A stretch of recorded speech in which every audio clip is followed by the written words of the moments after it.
game's tight. I wish you might take a bite out of this here toxic, melodic, neurotic product, fresh from the harvest. Who be the largest, hardest, smartest label in town? Top dog. Get down.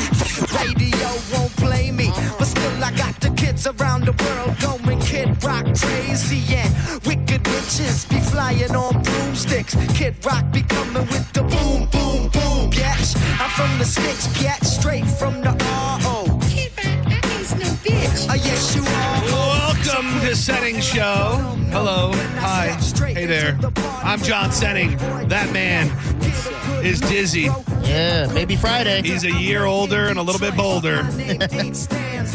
But dude, we were just talking. I don't know what it's been about these last 2 weeks that have just kind of drug on. And I talked to people around the office, and there's been a handful of people who are like, yeah, something just feels kind of weird, a little bit off over the past couple weeks. Are you feeling that at all? Like anything in the universe? That's just like I don't days know. feel different? Yeah, Is that what you mean? just kind of I don't know if malaise is the word. The mornings feel a little bit rougher, less generally motivated. I don't know. The last couple weeks have just felt weird, and they've drug on. And I've had that conversation with about 2 people who said that they've just felt weird the last couple weeks. I feel like it's a little different because like it's anticipation for me and my birthday and stuff. That is true. You're kind of in an exciting part. So, exactly. So. I was talking. I think it was Corey Cardinal yesterday. He's like, I just feel kind of weird. I feel kind of, and I've felt that way. I think whatever the hell that little mini bug was just lingering on me. Danielle's going to join us at 2:00, and she's been fighting it for like 3 weeks, and she's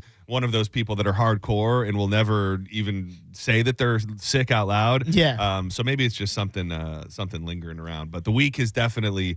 I thought today was Friday all day until pretty much moments ago. I had just been carrying myself as if it was Friday. And maybe that's because Danielle's going to join us today. She's got something to do tomorrow, so we'll hit up one for the ladies at 2:00 with Danielle today. I was telling you right before we went on about a couple days that I'm not going to be here, and I was battling with it, and I was going back and forth. I talked to our boss, I talked to my wife, I talked to Drew, I was talking to other people about whether or not I was going to do this, and it's just such a damn cool thing that I have to do it. And obviously the stuff going on with Brody, like it feels weird to leave town and all of that. But dude, I'm going on a deep sea fishing adventure.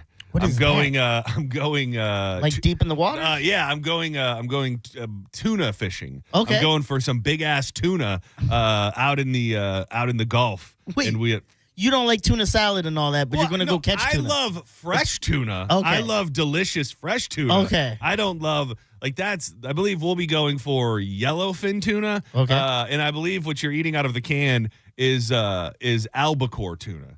So very, very vastly different. But yeah, when I did the MC auctioneer thing for the Mike Allstott Family Foundation, one of the things that we auctioned off was this fishing trip that people could bid on.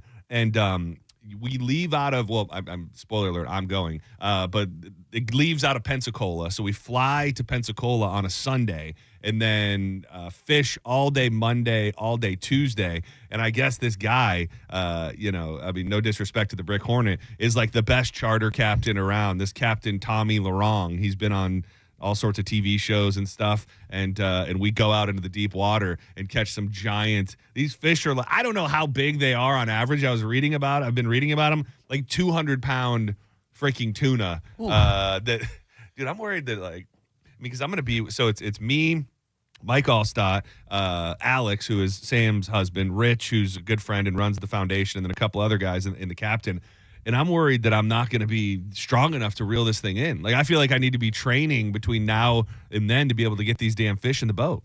Because you got to do that. You got to do like the thing. Whip it back. Yeah. Thing, what if I totally pitch out and I have to have another grown man reel in my fish for Mike me? Mike Allstott comes and bear hugs you around from the back and then just kind of pulls it. Let me handle this for you. Yeah. Let the A-Train get this for you, buddy. So it was just a once-in-a-lifetime thing, and I was feeling like maybe I shouldn't for a couple different reasons, and pretty much everybody I talked to was like, you got to do it. Yeah, so you have to. I imagine you just have some drinks, you catch some fish. Yeah. It's a fun little time. I don't know how far out we go, but we stay right on a condo, right on the water, and then we'd fish Monday and Tuesday, and then we fly back at like the ass crack of dawn on Wednesday. So I'll be here for the show on Wednesday. But one time many years ago when I first met Danielle. We went up to visit her dad's friends in New Jersey, and we went on like a kind of a deep sea fishing expedition. And dude, the water was so rough. I was not feeling well all day. Her dad almost fell out of the boat at one time. There was like discussions and at this point, I know them all now, but at that point I was just young and wasn't interjecting with anything. I was just watching. They're like having disagreements about whether or not we should even be out on the water because the water's so rough. So I've been out, in situations like that, but this will definitely be my most legitimate fishing experience I've ever been on. So I hope I come back with just hundreds of pounds of fresh tuna. Choppy water scare me. That sounds terrifying. So I hope it's just peaceful out there for you. I'm sure it's not going to be peaceful, but Yeah. I will be because you go out with a bunch of rugged men like this, like you can't be the guy that's throwing Guys, up. the water. My tummy hurts Yeah. and I'm sick. So I will be taking my Dramamine and whatever the hell else we do. But I'm very excited. I've been watching videos of people catching tuna for the past 24 hours. Rich even sent me a video of the captain that we're going out with, and this dude. So same deal, like 6 guys on the boat, and at one time 3 guys have giant tunas on all at the same exact time. So it'll be a lot of fun, and I'm looking forward to it. I've never done anything quite like it. So I get it. I'm trying to fish a little more. Nicole is a fisher. And she is. Yeah, she has like she's not, when I say fisher, like she has her own pole. She doesn't Yeah. go out every week, but she gets the fishing Yeah. lifestyle more than I do. I'm trying to get more into it because I have done it a couple of times, and for me it was just I enjoy smoking a little blunt, having the rod out that's there. the and, thing. I went through. I'm trying to think when it was. It had to be a couple years ago. I just went through like a major fishing phase in life where I was carrying 2 poles with me all the time, and I was really enjoying. Like I started watching these videos online of like urban fishing where Yeah. people are catching fish in places like huge fish that you wouldn't expect. So I started bringing a couple poles, and I would cast a couple poles in the apartments back here on my way home. I would Yeah. hit the canals. But then I kind of got out of it. It comes in much like many things with me. It kind of it comes in waves. But dude, there's nothing better than especially when you're catching fish. That's Yes. the problem. Yeah, Is if you during that period of time when I was fishing a bunch, I wasn't catching any fish. So I think after a couple months of fishing like multiple times a week and not catching any, I'm like, this life's not fun. But you're talking about like lakes and ponds. Yeah, not necessarily Going to getting out golf, of- going to the ocean, Yeah. big difference. which yeah. is always fun. You ever been to the Skyway fishing pier? No. Dude, that's fun. That's Like not it's a- fishing. I've been there, walked it, but I've never fished. Dude, that's a fun day. You talk about just, packing yourself a little cooler, having a couple beverages, a little something to smoke on. Because at least every time I've been, you're pulling up something. Yeah. Like you're not always catching big ass fish, but you're catching something, which is enough to entertain me at least a little bit. I imagine though, boat's the way to go. Obviously, you go out a little ways in the water. No one else is fishing and interrupting your fishing. It seems like the way to go. Yeah, this guy, I do wonder how far out we're going to be. And I also, like, I'm not asking any questions because, I just don't want to be like, well, how many? Yeah. But this guy, Captain Tommy, they say that he originated the extreme offshore charter, which takes you further and faster. So I don't know if we're just All right, going to be good like luck. hauling ass at like Yeah. 100 miles an hour to get out to where we're going. But I'm very, very excited. Sending show, first call of the day. What's up? Hey, what's up, boys? It's Eric. Eric, what up, dog? Hey, man, I was born and raised up there in the Panhandle, Panama City Beach. I've Oh, done nice. a lot of offshore fishing up there. And, buddy, I got to tell you, you better be doing some push-ups. You're going to have a good time, but you're going to be sore for a couple weeks when you get back. I'm prepared for that. I think I am going to go into training. I feel like I've been needing a reason to tighten up a little bit. And come Monday, I've got a weekend that will be full of partying. But come Monday, I'm going to try and button up in 3 weeks enough to be able to reel in a big fish.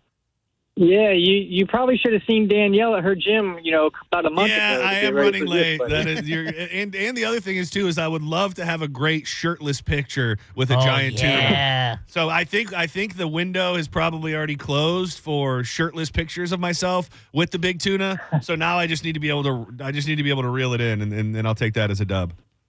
Yeah, you're going to have fun, but it is going to be a fight, and you will, mark my words, you will be sore. Well, you'll hear about it because I'm going to be coming right from the airport to here. So thank you, Eric. Now I know you're not a former restaurant worker. What did you worked in catering? Is that what Catering. you I did? was yeah. So it's there. How did you guys get tipped there? Was it a tipped out thing, or was it all only hourly? Like, did you have a big split tip situation? No, not even that. It was just such like big weddings that we never had a tip thing out. Maybe if we had a bar thing set up, but it would mostly be the woman running it. She would, like, if she got a big tip from the people, she'd split it amongst the staff, which I think she got bigger tips. Yeah, like, here's $20, dog. Probably. By the way, we're live at theboneonline.com, Bone TV, I believe, up on Facebook as well and as YouTube. The new era of Bone TV really makes it much, much easier. So you can just get onto the Bone Facebook page, the Bone YouTube page, and we're locked and ready to go. Hit us up on X as well at the John Senning, at Dizzy for Mayor. I really love hearing from people who don't feel like they should have to tip. And here's the thing. There is a very, very fine line between people who worked in restaurants and those who have never worked in the service industry. Because I just think, and I don't even mean this as a diss, I just think that if you've worked in restaurants, you approach the idea of tipping and service different than somebody who didn't. Because a lot of people, and I think it's wrong just because it's the way that the system is, a lot of people kind of have this mentality of, well, I'm not paying you. Your boss should be paying you. Yeah, your company should be paying you. I am under the belief that, if you kind of enter into an agreement if you go out to a restaurant, by going and sitting down in a certain place. Now, you get into the counter service, all of these different places that want to throw the iPad in your face and get you to tip. Kiss my ass. Like we're so far down the road of that I mean, you see stories all the time about tipping fatigue and how people are so just over it to the point to where it's probably ruining it for people who actually should be getting tipped. This story, I'm sad that we didn't get to it before this guy totally tried to babyface. But this dude, he was actually the manager of a ramen place. And he chased a guy down in the streets who did not leave a tip. Now he's baby facing, but I do have some audio from the news story here, and I'd love to hear from you if you're a non-tipper. I'm not here to tell you that you're an evil person. I just love hearing that point of view. 1-800-771-1025. Over tipping lands an Evanston restaurant owner in some hot water, and now he's sitting down with This was in Illinois, by the way. Maki to say he takes full responsibility, he's sorry, and his door's open to the other person involved. Hey, bro, what do you want, bro? What do you want? I paid for my food. Evanston restaurant owner Kenny Cho says he takes full responsibility for his actions in this video, taken Saturday afternoon, telling us he followed a regular into the street, intending to tell him never to come back after leaving without tipping again. You gonna tell them? I paid for my food. I handed you $20. You can't charge me more than what the menu say. So what are you talking about? But now this guy is a manager, which makes it a little bit harder to get behind because you should be the one upholding the standard for everybody else. But I had like I was never follow somebody out in when they didn't leave a tip. But I can tell you there were times where I was pretty obviously being sarcastic and poking the bear a little bit to tables that didn't tip after the fact. Yeah, like I would go back up and just be like, I just wanted to make sure was everything okay today? Was everything good? Yeah. Everything was great. Nothing, I would be that guy sometimes. For real?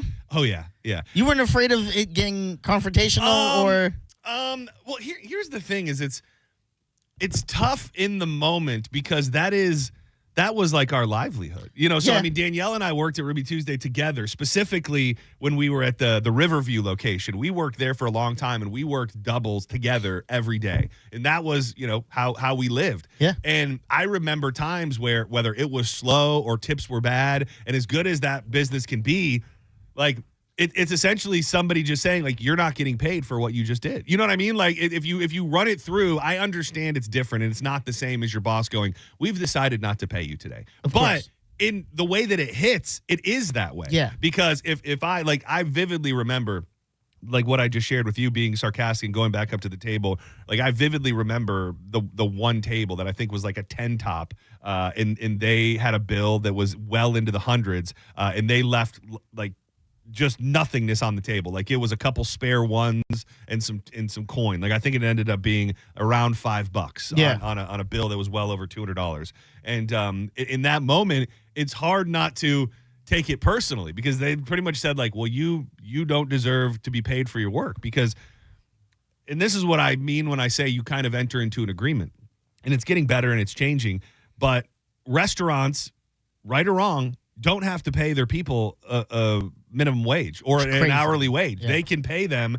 When I first started waiting tables at Applebee's, in 2004, 2005, dude, we were making like $2 an hour. Like our hourly, many people who work in restaurants will tell you, like very often you would just get a pay stub. Like there wouldn't be any money. Like it would just tell you sometimes it's $1, sometimes it's a couple bucks, sometimes it just tells you what they took out of your taxes and stuff, and you don't even actually get a check. So when somebody, runs up a bill and doesn't tip, you're just kind of not getting paid, whether it's right or wrong. But the tensions escalated, the men yelling at each other for several minutes as the customer walked away from the business. Have you watched the video? Yes. And when you watched it, what did you see there? Shame. I was just ashamed, bringing shame to my wife as a husband, as an owner. At the same time. I think the biggest problem I have with this story is this guy pushing out and baby facing. Like this is an opportunity for him to stand up and go, you know what? We're working for Tipson. I mean, he's the owner. So again, it's a little different if this was just a server. But to me, you now have a viral story. The news is there. You can take it as an opportunity to say, you know what? People need to understand these tips are how my people live. This is what we do. But instead he's you brought shame on my family. To my mom and dad. The video ignited a debate online about tipping and led some people to leave messages. It's showing screenshots of people's posts. Tipping isn't mandatory. Tip equals optional. And then some others that were pro, kind of supporting the guy. Only turds don't tip. Anti-tip equals stiffing. It's weird that the meal was like $20 and this guy's so outraged that he didn't tip higher on a $20 meal.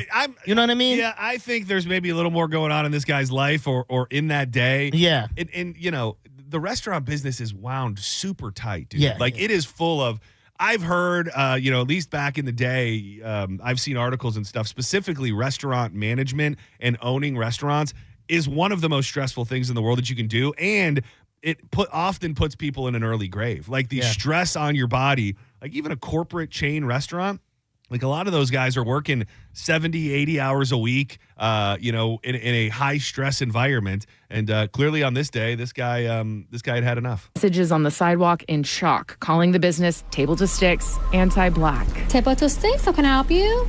Oh, he was black. And he was black. You couldn't tell that? Yeah. No, not at all, dude. I don't hear color. Food, okay? I'm sorry?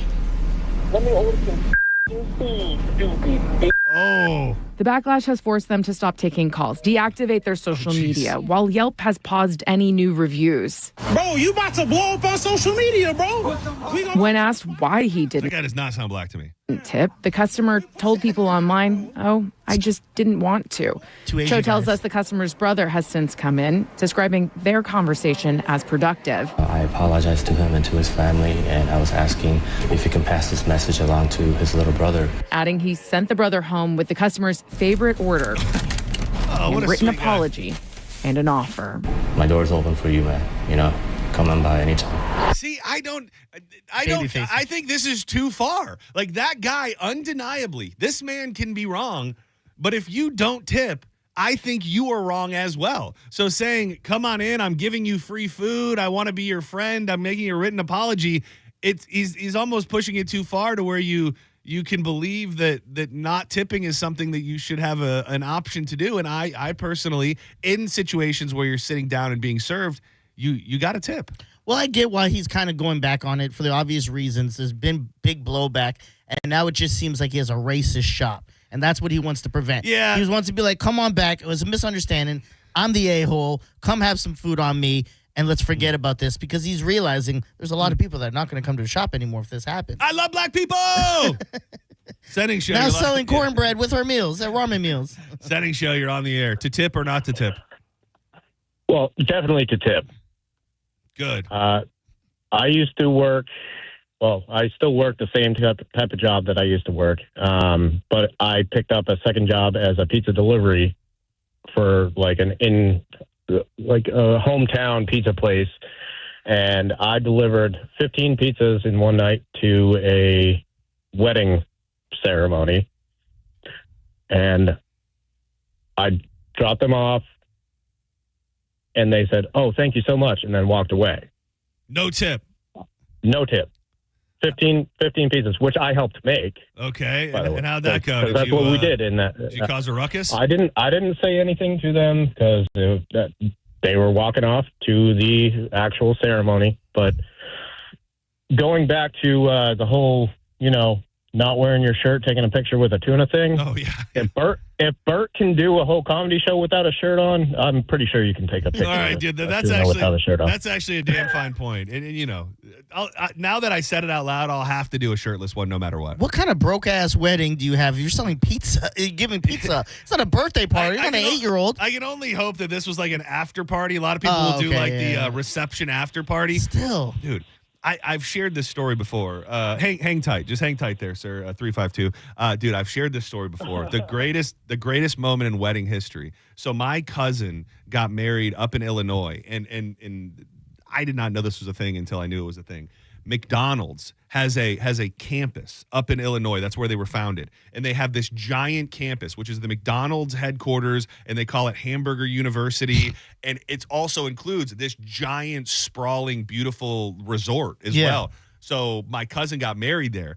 And when you get married there and you get the whole package, at the end of your reception, the Hamburglar and Grimace show up at your reception with platters of McDonald's, dude. And it's like midnight. Yeah. We've been drinking and dancing and doing God knows what all night. And one of the most exciting feelings in the world was when the Hamburglar bust through the door with legit giant silver platters of cheeseburgers in each hand. That's the ultimate reception after party vibe right there. You're not wrong, because at first I'm like, wait, as you're telling the story, I'm like, hamburgers and stuff. It was, but when you get to the point, it's like, yeah, you've been drinking and having fun. What do you do usually after bars and not? You get fast food and these things. My favorite thing about that was I ate a bunch of cheeseburgers, and I think they had chicken nuggets too. I remember the next morning I was wearing a suit, and we were just gone, and I woke up in my suit coat still in my suit, and I remember rolling over, and I was like, I'm like feeling on my suit coat, dip into my pocket. I got like 3 cheeseburgers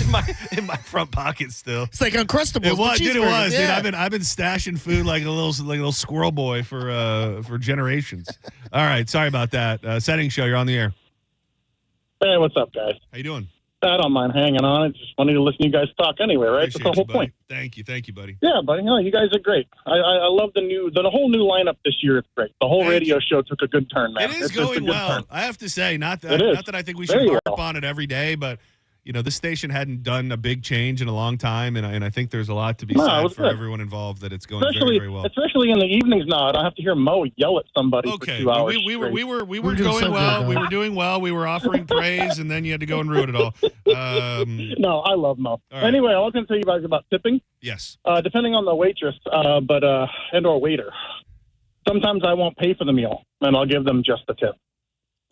Wait, you're saying like you won't leave? You're welcome. It was a joke, I think.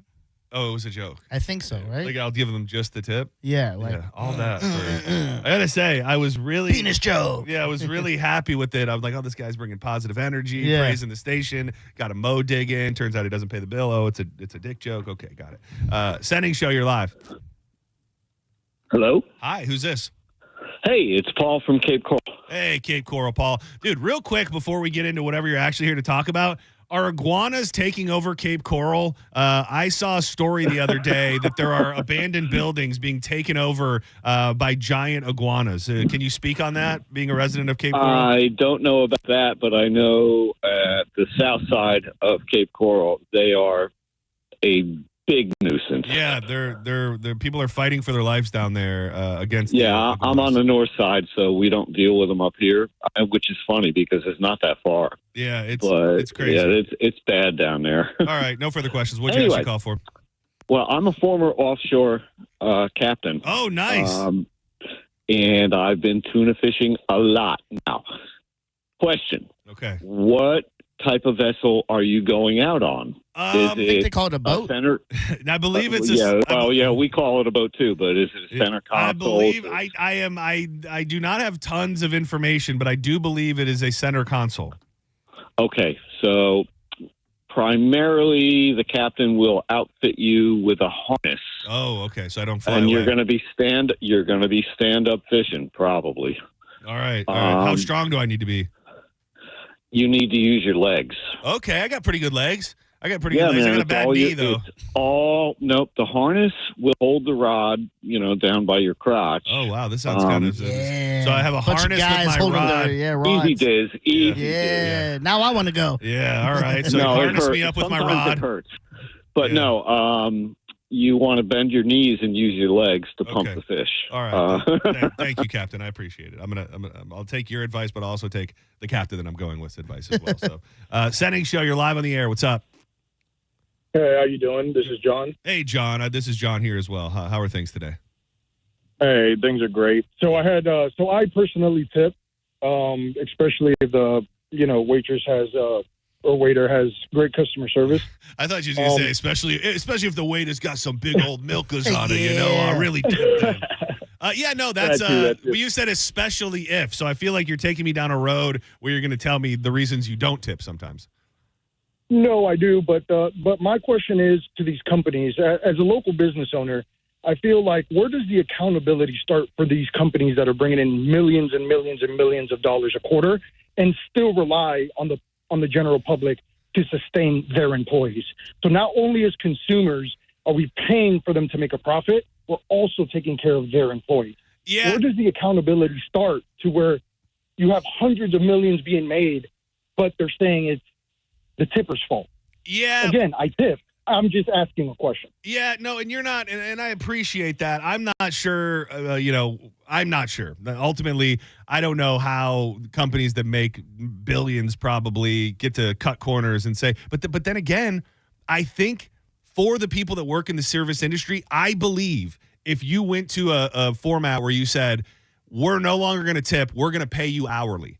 If you think it's hard to get good service out there right now, wait until they switch to that, because they're absolutely going to make less money. It's guaranteed money to them. You can go right now, and maybe it's been a long time since I've worked in the biz, so maybe I'm wrong. But if you worked anywhere, I would say if you got hired at the Applebee's right here on 4th Street, and you went and worked a Friday night for 5 hours, I would think you're going to be leaving there with $100 to $200, and that's probably on the lighter end. And I think that's probably one of the only industries where you can go and make that kind of money with really no commitment. People make their own schedules. They work limited days, and you can do that. So I think it's a great idea in theory, but if you start paying people an hourly wage instead of letting them make tips, service is going to bottom out worse than it already is. And I don't think the good servers that are out there are going to want to do it anymore because they're going to absolutely be making less money.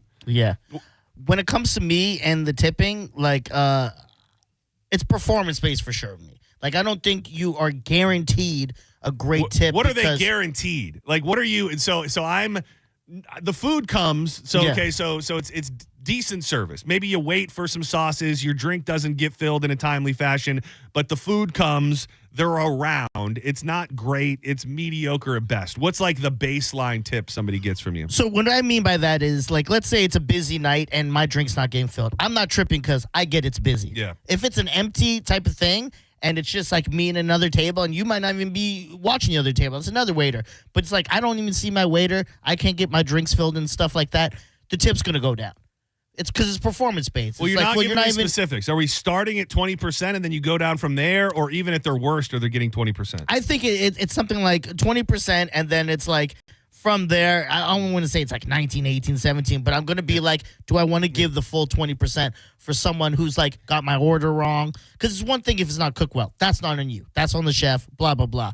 But if you're like messing up my order, you're not present at all on getting my order in or checking to see how things went and filling up my drinks, the tip's going to go down. I'm not saying I'm going to walk away and give you $3 and be like, good luck, but it's going to go down. See, I battle with what to do because I will tell you this. My pretty much my bottom of the barrel is 20%. Okay. Like if it's terrible, and that's probably not the way to do it. There's just something, I don't know. It must just be being so connected to the business for so long where I struggle even with service that I know was not good. I could be enraged at a certain point during the meal based on something that happened. And when the bill comes, I have a hard time leaving less than 20% because I just feel like, I don't know. I'm not right. I'm not right. But in that moment, I go back to that train of thought. Like, does this person not deserve to be paid? No, I get what you're saying because it's the same way like you worked in that most of your time. I did a lot of retail sales.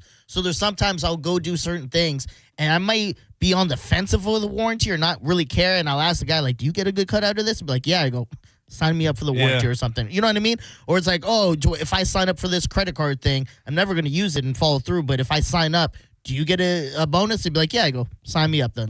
I'll take the 5 minutes because I get it. It's the same way you're like. It is very similar. And I think, and Drew and I have talked about this a bunch in the past, having been so entrenched in service industry really becomes a curse because I am hyper fixated on what's going on in the restaurant to the point to where like, if I see my drink come up over the bar and then I know my guy is over here chit-chatting with somebody or talking to another coworker, I'm just fuming. And I wish so badly that I could just shut my mind off and not have those thoughts. But I think once you've lived it, it's hard to shut it off. Setting show, you're live. Hello? Hello? John. Yeah? Who's this, God? Hello? I just want to say that I used to work in restaurants. Okay. And a lot of the tip is based on the quality of the food. The quality of the food comes what do you mean from the for kitchen. who? What do you mean from who? Like you're saying that like it's a blanket statement. I don't think that most people tip based on the quality of the food. The service, if you're tipping someone because the food was so good, why shouldn't you tip instead of going to the service, why shouldn't it go to the kitchen?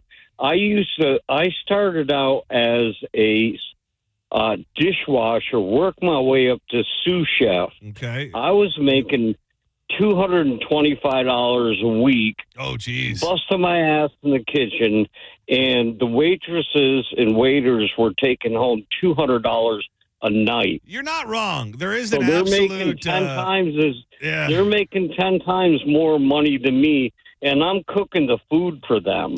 You're not wrong. I would say there's absolutely a discrepancy in pay. And that's why if you've ever worked in a restaurant, there's normally a combative relationship between the people in the kitchen and the people in the front of house. Now, I've had great friends that I still stay in contact with that were cooks at restaurants I worked in, but I think as specifically on the spot, I think that cooks resent servers. Like they look at them out there yucking it up. People are gathering around playing grab ass. They're back there sweating their balls off, being miserable. High pressure. Pressure, tickets coming through. I 100% get where you're coming from, but I don't. If anything, the servers will be brought to where the cooks are.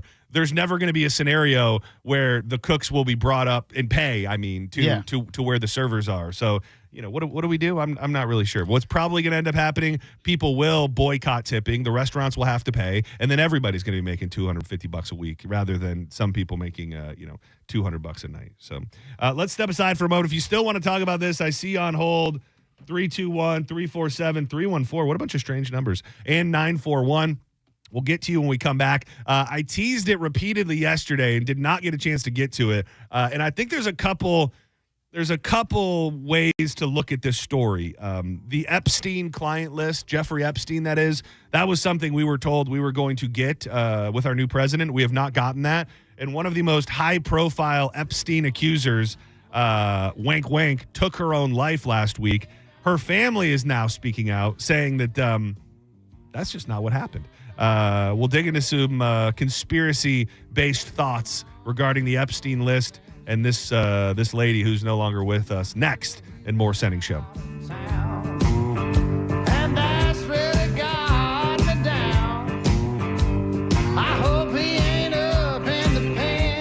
I Love telling you about my good friends at Reese Windows. I actually got Reese Windows coming out to the house for a visit tonight. I've got some sliding glass doors we're going to be replacing. They're your trusted source for hurricane impact windows. Protect your home from the next storm with affordable, energy-efficient windows that come with a double lifetime warranty. And you may think, what does that mean for me? If you sell your home, the warranty transfers, increasing your home's value. Reese installs most windows in just 6 to 8 weeks. And if you're ready to make the smart choice, get a free quote and register to win $15,000 in free windows. All you got to do is text TRUST to 20129. For over 50 years, Reese Windows has been there for you.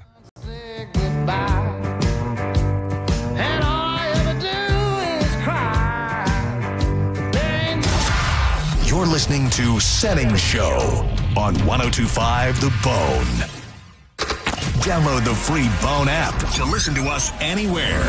Sponsored by Mark Spain Real Estate. Get your guaranteed offer at markspain.com. A lot of people, when they come in, they'll say, this is my last hope. The next step is getting them in the right arch supports. Our goal is to have that long-term change for them. To see someone that is in pain, I change things for them. See how we can help you with a free fitting at the Good Feet store. If you want your windows there in weeks, pick up the phone and just text Reese. John Setting here. Are you ready to win $15,000 in new impact windows from Reese Windows? Well, pick up your phone right now and text the word TRUST to 20129. That's TRUST to 20129. Weekday lunch just arrived at J. Luigi Soho, now serving Italia all day. Stop in Tuesday through Friday for $11 lunch combos and sandwiches made just for lunch. Then ease into happy hour from 4 to 6 with martinis, spritz, and more. J. Luigi Soho on the corner of South Howard and De Leon. Ciao for now. The accident wasn't your fault. You shouldn't have to pay those bills. I'm Tampa injury attorney Mo DeWitt. I'll fight to make sure those responsible pay for your medical bills. Injured on the go? Just call Mo. Just call Mo.com. What's up, Bone listeners? It's Captain Zach. Are you looking for more power? Check out my friends at LBP. Whether you're boating, taking a cruise on the golf cart, my friends at Lithium Battery Power have the innovative technology to give that to you. Check them out at lithiumbatterypower.com or call 727-223-9831. Lithium Battery Power. Longer life, more power. Think selling your home is stressful? Try picking the wrong agent. Choose right the first time. Call Jeff Borum of Team Borum with eXp Realty and see how his cutting-edge marketing can get you the most money for your home. Call Jeff at 813-344-4287 or go online at jeffborum.com. That's jeffborum.com and start packing. Baseball is all about stepping up to the plate when it matters most. And when you've been injured, you need a heavy hitter in your corner. At Morgan & Morgan, we don't back down. We fight to get you every dollar you deserve. No curveballs, no strikeouts, just results. That's why we've recovered over $25 billion for our clients and fight for them from offices nationwide. Morgan & Morgan, America's largest injury law firm. Injured? Visit forthepeople.com for an office near you.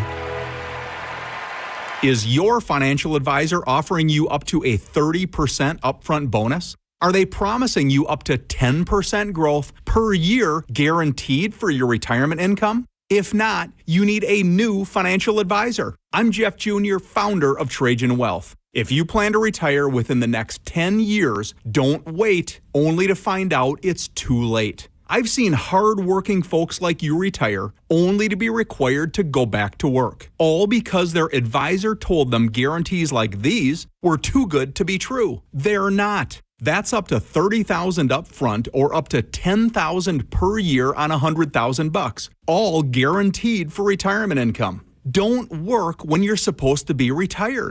And if any financial advisor tells you it's too good to be true, they simply don't have the options we do. Call Trajan today at 813-550-1000. Annuity guarantees are based on the claims paying ability of the issuing insurance company. If you've been hurt in an accident, call Bernetti PA. We make it easy. In fact, you can hire us by phone, over the internet, or we'll come to you. Call 1-800-BERNETTI. We're ready. Offices Lakeland, Tampa, St. Pete. For nearly 2,000 severely injured veterans, everyday life has become filled with barriers. So we build specially adapted homes at Homes for Our Troops. And thanks to our donors and supporters, this life-changing gift of freedom is provided mortgage-free to these veterans. But we need you to join us, too, in completing this important mission. Please visit hfotusa.org and help build homes and rebuild lives.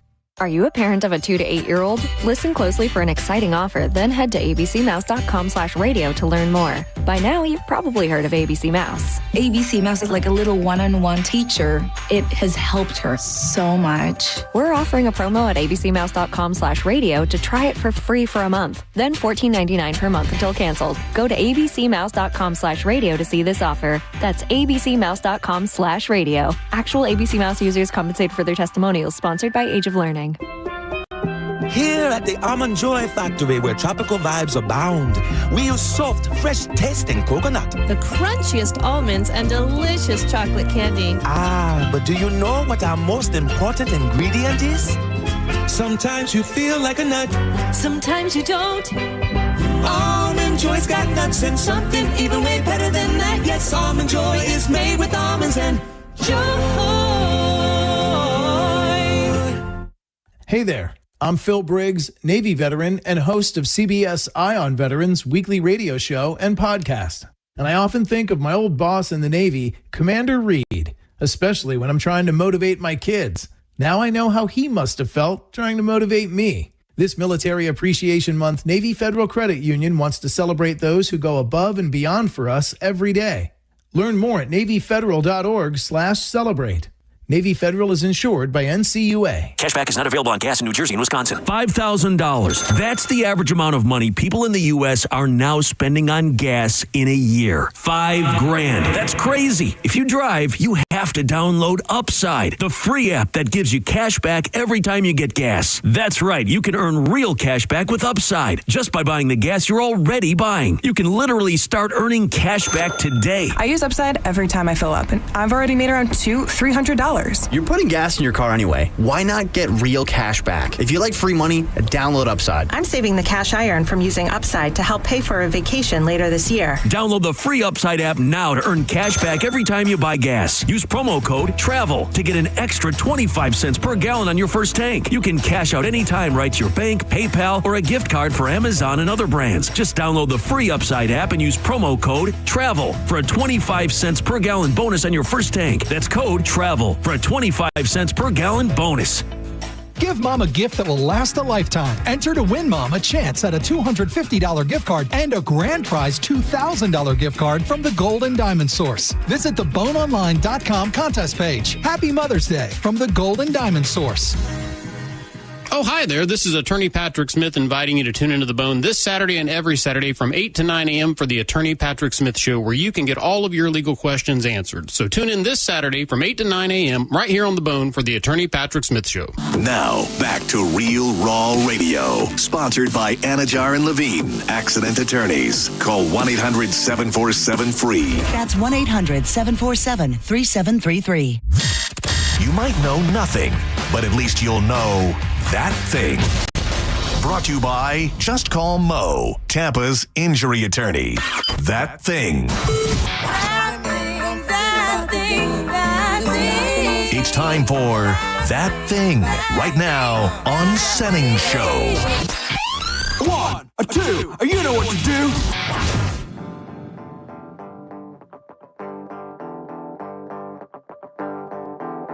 I am still living with your ghost, lonely and dreaming of the West Coast. Welcome back to Senning Show on, like Diz said, baby Friday. Shout out to SBK wherever you are. With my big black boots and an old suitcase. I'm John Senning. He's Dizzy. I'll take this call real quick. They've been holding for a while, but I got to pay off on this Epstein victim thing. Senning Show, you're live. Yo, what's going on, boys? Everett, what up, dog? Hey, one of the callers said something, John. I think you kind of you didn't give it as much credit as it deserved. All right, tell me where I need to give credit. All right, me and my girl went to downtown St. Pete on Monday. Favorite place. I don't care what Monica says. I'll be moving there once I become famous. Yeah, we're dirty over here, but get ready. Yeah, we'll be a little dirty. Well, you know what? She actually might be right, because this is part of the story. So we went to the pier, the rooftop bar. Yeah. We got 3 frozen drinks. With gratuity that they added on there, it came to $50. Yeah. No food and no nothing. Yeah, it's crazy out there, man. Those St. Pete There's especially anything from Beach Drive down. That sounds about right for St. Pete. Well, and you would say, well, think of the view you're getting, which, it's beautiful up there, but I will tell you, that place, it was so dirty. Like, the cushions we were sitting on were stained. The floor was, like, black, like it had to be pressure washed. And I told her, if this was 2019, it wouldn't look like that. I feel like since the pandemic, like, nothing's back to normal. Yeah, I think you're onto something, specifically in the service industry. And this is just a personal belief. Love St. Pete. That's tourist stuff. That's to me, when you get down into that, that is for the tourist and things like it. So I appreciate it, Everett. I don't want to give you short shrift, but I want to touch on this because I teased it twice yesterday and didn't get to it. Virginia, I believe, Guffrey. This is the woman who was photographed. Really, I feel like everything kind of got blown up with Jeffrey Epstein and the Epstein list and who was connected to Jeffrey Epstein with this photo. The infamous 2001 photo shows a 17-year-old girl, Guffrey, posing for a photo with Prince Andrew. She long claimed that Prince Andrew had sex with her when she was a teen, that she was trafficked by Epstein, and that's been kind of going on, for many, many years now. Well, she's supposedly, wink, wink, depending on who you ask, killed herself all of these years later. And now her dad has come out and said, absolutely not. Somebody got to her. There is no way in a million years that she took her own life. And it leads me to the bigger question. And we avoid politics. It's one of my favorite things in the world to avoid politics. But I swore that we were pretty much promised the details of the Epstein list, the client list, the people that paid, not flight logs are out there and things like that, but there's another list, a more specific list that we've been pretty much being promised for a long time, specifically in regards to our newer president. And, Pam Bondi was another person who said, we're absolutely going to get this list. I think that we just have to collectively as a society realize there is that group of people, and hate to tell you, it includes the president and everybody of that echelon, and then there's everybody else. Like, it really is a separate set of rules that I don't think any one man is going to be able to break through on. Because if you look at people who aren't totally thrilled, people that probably voted for him that aren't thrilled with what's going on, I would say somewhere near, the price of groceries not really coming down and the stock market kind of being all over the place. The number one thing I'm seeing on social media is people mad that the Epstein client list has not been released. And, the idea of a shadow government, the New World Order, all of these things, they sound insane right from the playbook of Alex Jones, and people kind of roll their eyes. But when you can have that many of the most elite people on earth who went to this island and did some of the most abhorrent, terrible things to young girls, young kids, and that information is out there and not one of those people have been punished, and we can't even get to a place where they will release the names of those people, we have to accept as a society that, like, those people are truly, in every sense of the word, untouchable, and that they operate under a different set of rules and guidelines than the rest of society. And no president, I don't believe, or anybody in politics is ever going to give you what you want and actually fight against that group of people. Yeah, correct me if I'm wrong. First of all, the list you're talking about, it's almost like a menu list of these guys. Like, well, this is what he wanted, this is what he got, and blah, blah, blah. Exactly. Right? And secondly, it's kind of mirrors what's going on right now with the ferry thing. It's when you just have that much money and you have the right set of people behind you, you can kind of change the law to fit what you need, and you can get out of these situations by just being in that upper echelons. And it's, I don't necessarily believe that it's the celebrity angle. I think celebrities have a lot of money and a lot of power and things like that. No. I think the reasons that list doesn't get released is beyond that. It's maybe even the names that you wouldn't recognize, but the names that truly hold power and hold money in this country and all around the world, that to this day we can know about this. The Jeffrey Epstein may or may not have killed himself. Everything that comes along with it. It kind of feels like it's right in front of our face, and still so many people don't really want to believe what actually. I mean, if you ask me personally, I do not think Jeffrey Epstein killed himself. I think that 100%, if I had to place a bet on the Hard Rock app, gun to my head, I think somehow with the missing footage from his prison cell and all of that, somebody at the highest level said, we cannot let this guy speak. We cannot let this guy possibly get before a judge and start dropping our names. He's got to go. And he did. And it happened before our very eyes. And somehow it's still up for debate. Like there's a general discussion of, hey, do you think he really killed himself? How could you think he did? Yeah. I mean, just with it was almost before it even happened. It was like, oh, this guy's going to end up dead. You know, I don't know that it's the Clintons, but the Clintons are going to get to him, whatever it is. And then sure enough, it happens. And here's a girl who was at the top of the list of people that was willing to speak openly about what she experienced with people in the royal family. And what do you know? She's now dead. Yeah, you are right. It's people basically that are like, let's say, high up in politics, or even they own businesses that could crumble economies just by not being able to do business with them anymore. And I think that's what you just nailed it. In that, I'm not saying it as an excuse, but these are the type of people that have that power. That could shut it down. You know what I mean? Whatever that may mean to you, whether it's in infrastructure space or businesses that control goods or politicians, or those are the people who I believe ultimately hold the power and are the reasons why this list is, and I hope I'm wrong. If this list drops tomorrow, then I'll eat crow. But I don't think we're ever seeing this list because of the power of the people that are on it. And you know, there absolutely is. It was at first I thought it was a bit of a reach with the with the fairy thing, but it's the same general concept. There are the there are the rules for that class of people, and then there are the rules for everybody else, and they're absolutely not the same. That we operate on different wavelengths, where you and I could be sent to prison for God knows how long for something that on the scope of sex trafficking and God knows what else was going on there is minor. With these people, we'll never even see a day in court, let alone have their names be made public at any point. Yeah, because right away, like you said with the Epstein stuff, is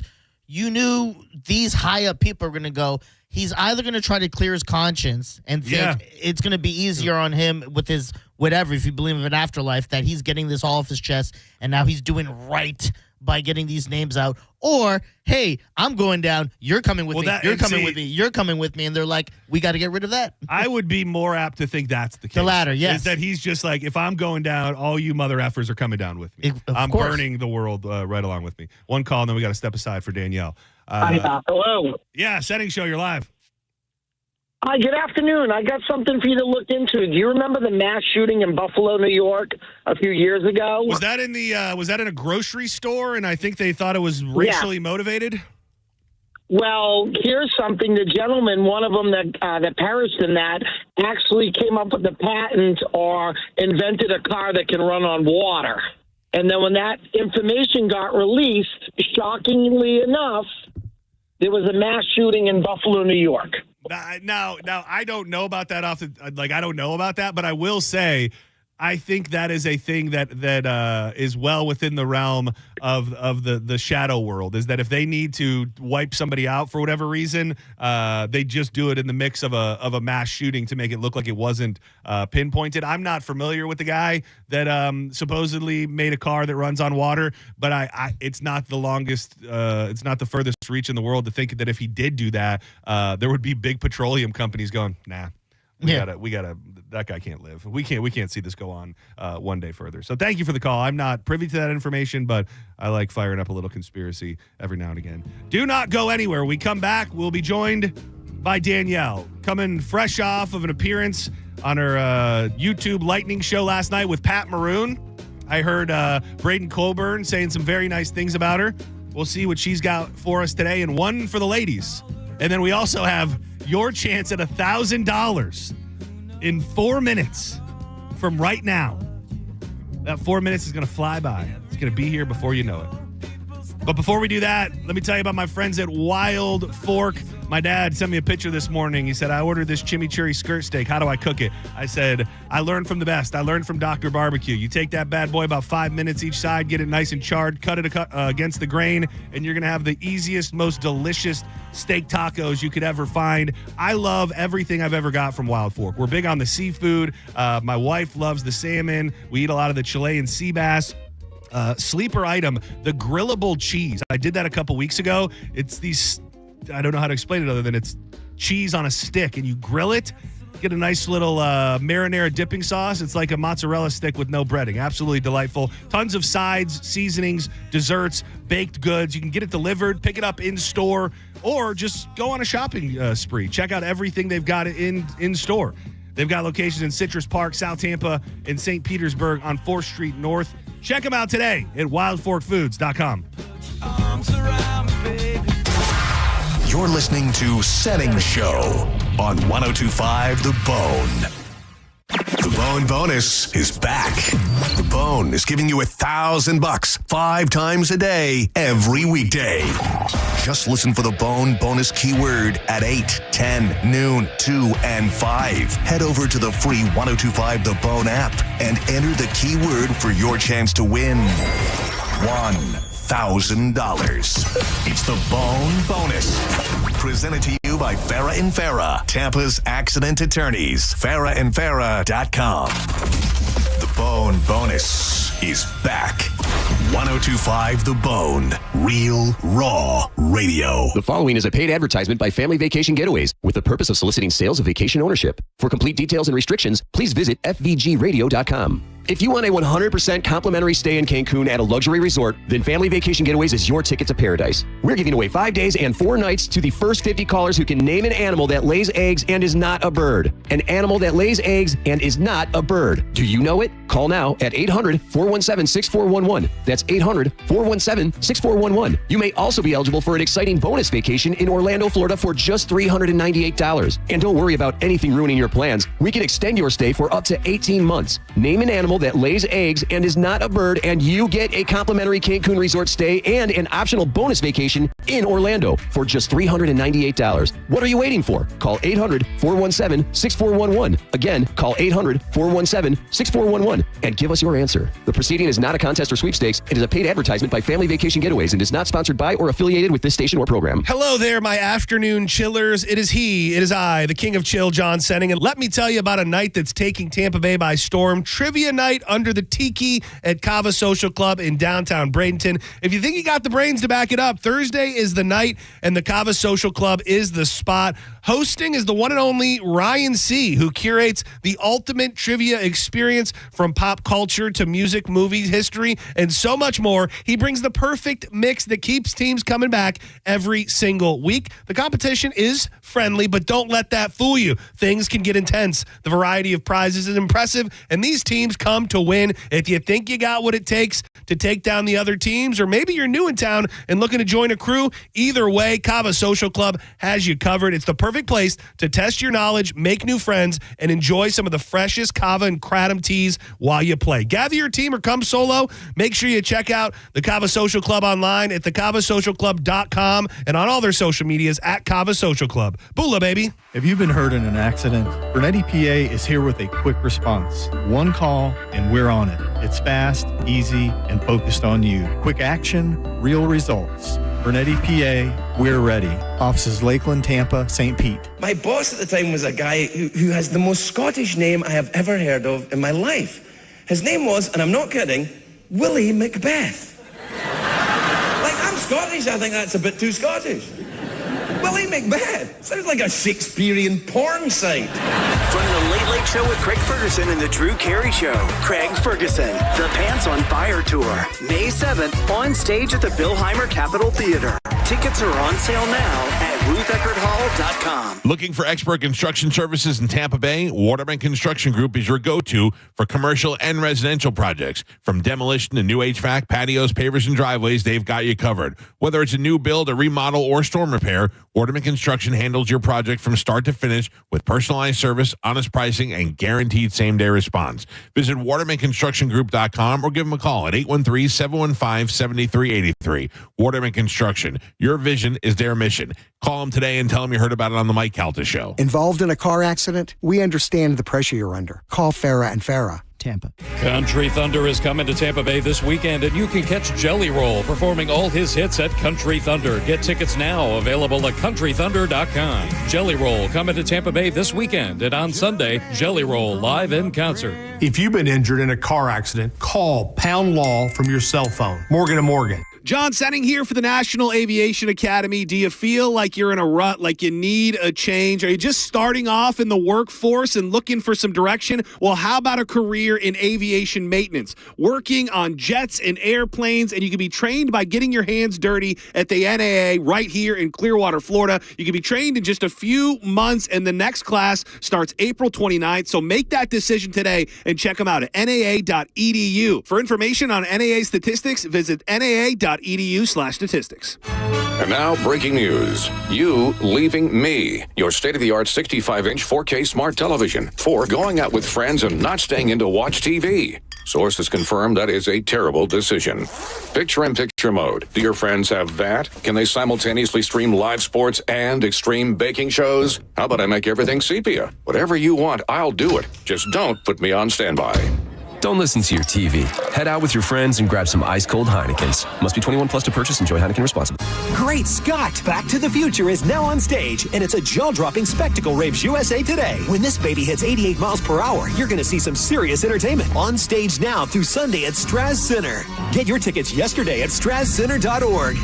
The $1,000 Mother's Day gift card match is happening from May 2nd through May 4th at the Gold and Diamond Source. Buy a gift card up to $1,000 and they'll match it with the second gift card with the same amount, giving you up to $2,000 in spending power. Plus, you can take advantage of 0% financing for up to 5 years. This means that if you finance $5,000, your monthly payment will be only $83. Best of all, your Gold and Diamond Source diamond never loses its value.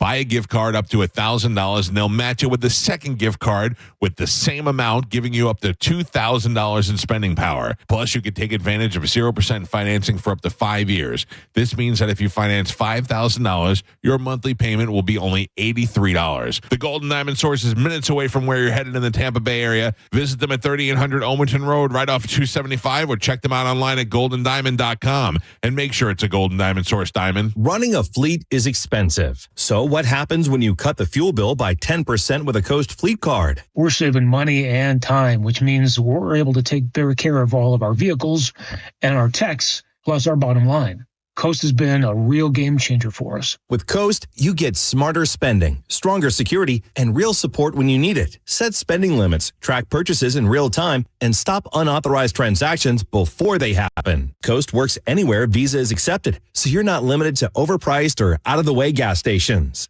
The customer service is way above the company that we used before. Along with the extra security, it's worth saying again, total game changer for us. Go to coastpay.com/news and learn how to save an average of 10% on your fuel bill with Coast. That's coastpay.com/news to save 10% on fuel with Coast. Coastpay.com/NEWS. Coast Card products are issued by Celtic Bank. All card accounts are subject to credit approval. Actual savings may vary. See terms at coastpay.com. The spokesperson and characters in this ad are actor portrayals.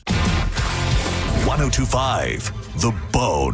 Real Raw Radio. WHPT, Sarasota, Tampa, St. Pete. And 1073 WXGL HD2 St. Pete. Live from the WeatherTight Windows studio. And now, back to Senning Show. With your host, John Senning.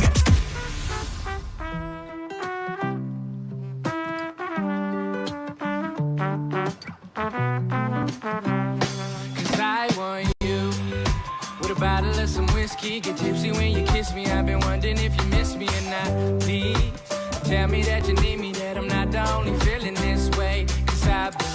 Welcome back to Senning Show. A real special treat. Normally we do this on a Friday, but due to some obligations, the most coveted MILF in Tampa Bay is sitting in with us on a Thursday. Let me play this first so we set the stage properly. And now, Hollywood gossip, reality TV, sandwich making tips. This is For the Ladies with Danielle on Senning Show. Now, I that wasn't just me saying that like a creep. I mean, I am a creep, but that's not why I said that. It was an off-air conversation. It was. Moments I was really digesting it because you said it was your dream. When did the dream of you wanting to be a MILF come? I vividly remember in high school, I was like, man, if I'm doing life right, one day I'm going to have kids and I just want to be a MILF. The thing is, because I think that's when it became a thing, right? Well, I mean, I think the whole MILF movement was started with American Pie. Yeah. And I was like, I want to be That's how I learned it. Yeah. And see, now you are. But the thing is that I think it's fun. It's fun now. I think it might become less fun in about 5 years, maybe 3 or 4 years, because I was somebody who, I mean, it feels wrong for me to say this, but based on the friends and the way that I was treated and the things that I heard, had a MILF. Oh, okay. So that it becomes somewhat traumatic for a young boy when your friends think that about your mom. So it's fun for now, and it's a fun thing to say, but wait until the boys get to be a little bit older. And I'm not trying to actively be that now. That was my goal then. Well, I'm a mom now, so now I'm looking at my kids' friends, and that's not the goal. Well, I'm not. Well, just to be clear. I mean, I think you can be that and not. No, like what. You can't put the toothpaste back in the tube. You can't go back. I'm just telling you, that was my goal before I had kids. Well, right. I was like, that'd be cool. Well, again, like there's no changing what is. Okay. And, I'm not trying to blow you up completely, but there will be a time in a few years when the boys get a little bit older, 13, 14, you start bringing the friends around, mom just came home from the gym in those shorts, and it's next thing you know, you're hearing about it. Every time I wear the shorts now that I wear to the gym, I cannot believe that you think those are booty cheek meat shorts. Can I say something? So sometimes things will get stuck in my head. Like something that happened on the show, I'll really like beat myself up for not going further on something. Okay. Or asking questions that I knew I wanted to ask.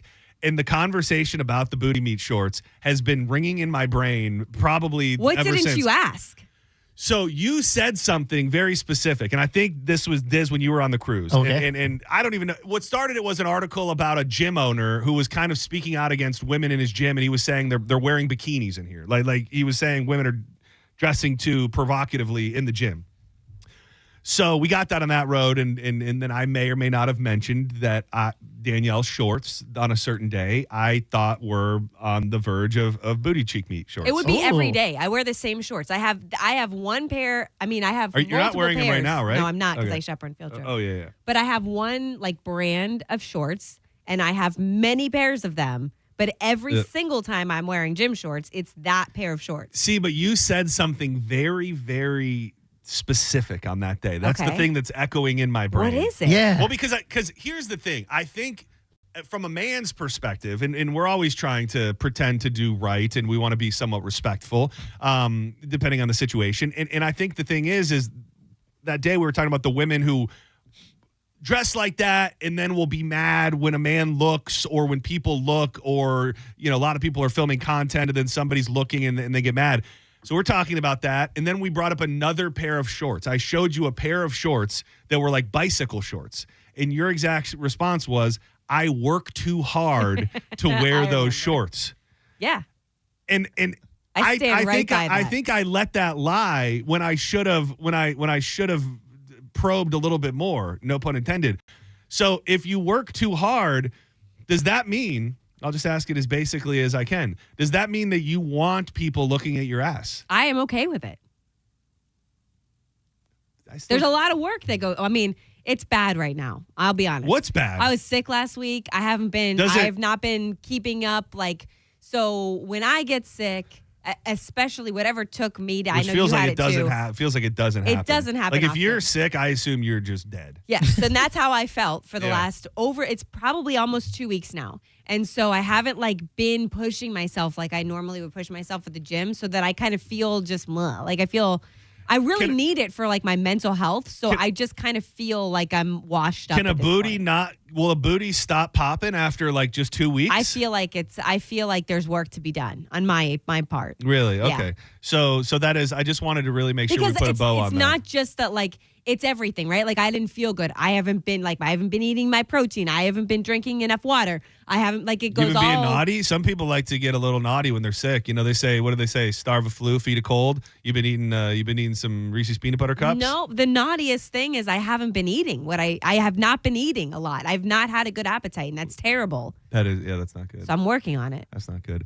How are we feeling? This is the first time we're bringing it up today. Obviously, a somber day in Tampa Bay. Our Tampa Bay Lightning have been eliminated from the playoffs in the first round. Doesn't feel good. But you had a great run with the new program, Sticks and Stools. And last night, pretty darn cool because Pat Maroon was in the house. How was your overall experience with the new venture, and how was last night? So I've been working part-time for the Lightning. This is my 10th season working with them. And so, or 10th year, I guess, because I started in 2015. And so everything that I've ever done with the Lightning has been this dream of getting something. What? Did you find something? No. Getting something, no. like getting more from it. And finally, I was just asked to do this. And it was the coolest experience with the coolest people. So it is very sad that it's over, but yeah, I got some memories like that I'll remember for the rest of my life. Yeah, that's the dope thing about these things. And aren't we so kind of like... Hey, real quick, let me go ahead and give away $1,000. This hour's keyword is hope. Have a little hope, would you? Head to the 1025 The Bone app now and enter hope. You got until 30 minutes past the top of the hour. Plenty of time. The word is hope. H-O-P-E. Hope. Go to the Bone app now and enter hope. Wow. Good job. You did it. Good job. Sorry. Remember, there was a time where Tampa just couldn't make playoffs in anything. Dude, we had what I would have considered to be season tickets in like the club where they served the prime rib. Yeah. And they had this. Wait, like, you had season tickets in the club? Well, I would consider it that because they would call us essentially every home game. Be like, hey, you want to go? And it wasn't just, hey, do you want to go? It's like, hey, how many people do you want tickets for? And we would take our whole family. And now I think they've got the longest stretch in the NHL of sellouts, I believe? Oh, my gosh. That would be amazing. Yeah, I believe it is. I think I read that this morning. Greg Wolf put together a little compilation of all of the different things that they've kind of done, and I believe they've got the longest streak of sellouts in the league. It has been so cool to watch that area, the team, the fan base just develop over the past 10 years. And so, yes, very sad that we're out of the playoffs already. Like, I don't think anybody saw it coming that soon. No. But God, it's been awesome. And Pat Maroon, that experience last night was exactly what I bargained for.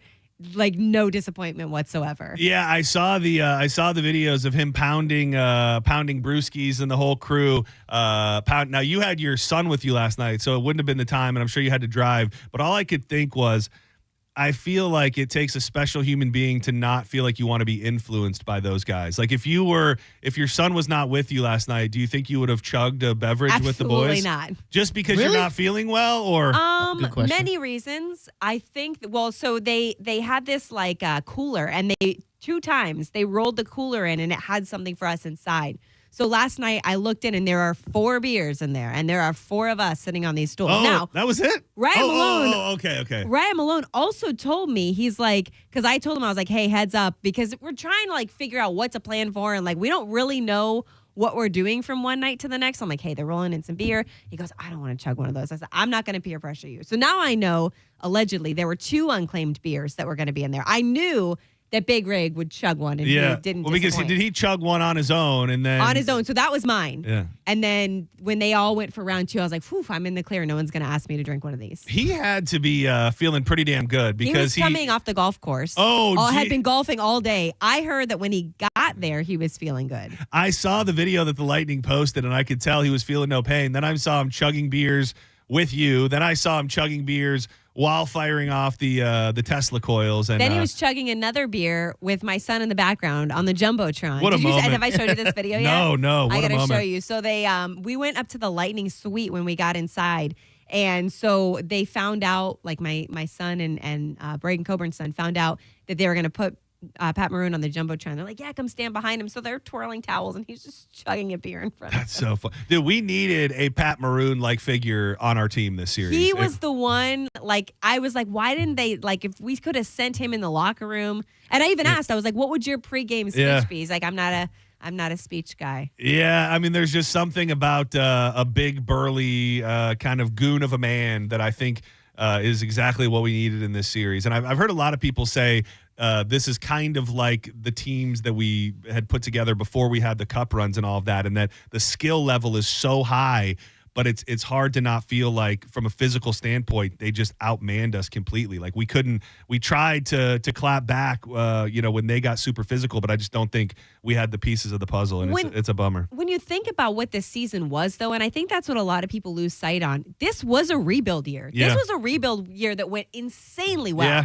So you can't be mad at it, because when you look at the talent on this team and how much of it is like brand new talent this year or new to our team talent, and how well, just kind of knowing from watching my son play, like how much it takes for you to get to know your teammates, trust your teammates, know exactly what you can do and win. Like they did so amazing for what this year could have been. The big thing, and I think I've seen people arguing about it all morning on social media, is when you have a guy like Kucherov, who is essentially undeniably the best player in the NHL, and he just completely disappears during the playoffs, it's you're left just going, what could we do? Like, we have the best player, and it's not a totally new thing to not have him be super present during the playoffs. So it's a bummer for a bunch of different reasons. I love what it brings to the city, how alive everything feels when we've got playoff games every other night. I would have loved to see you and the Sticks and Stools go on for another couple rounds as well.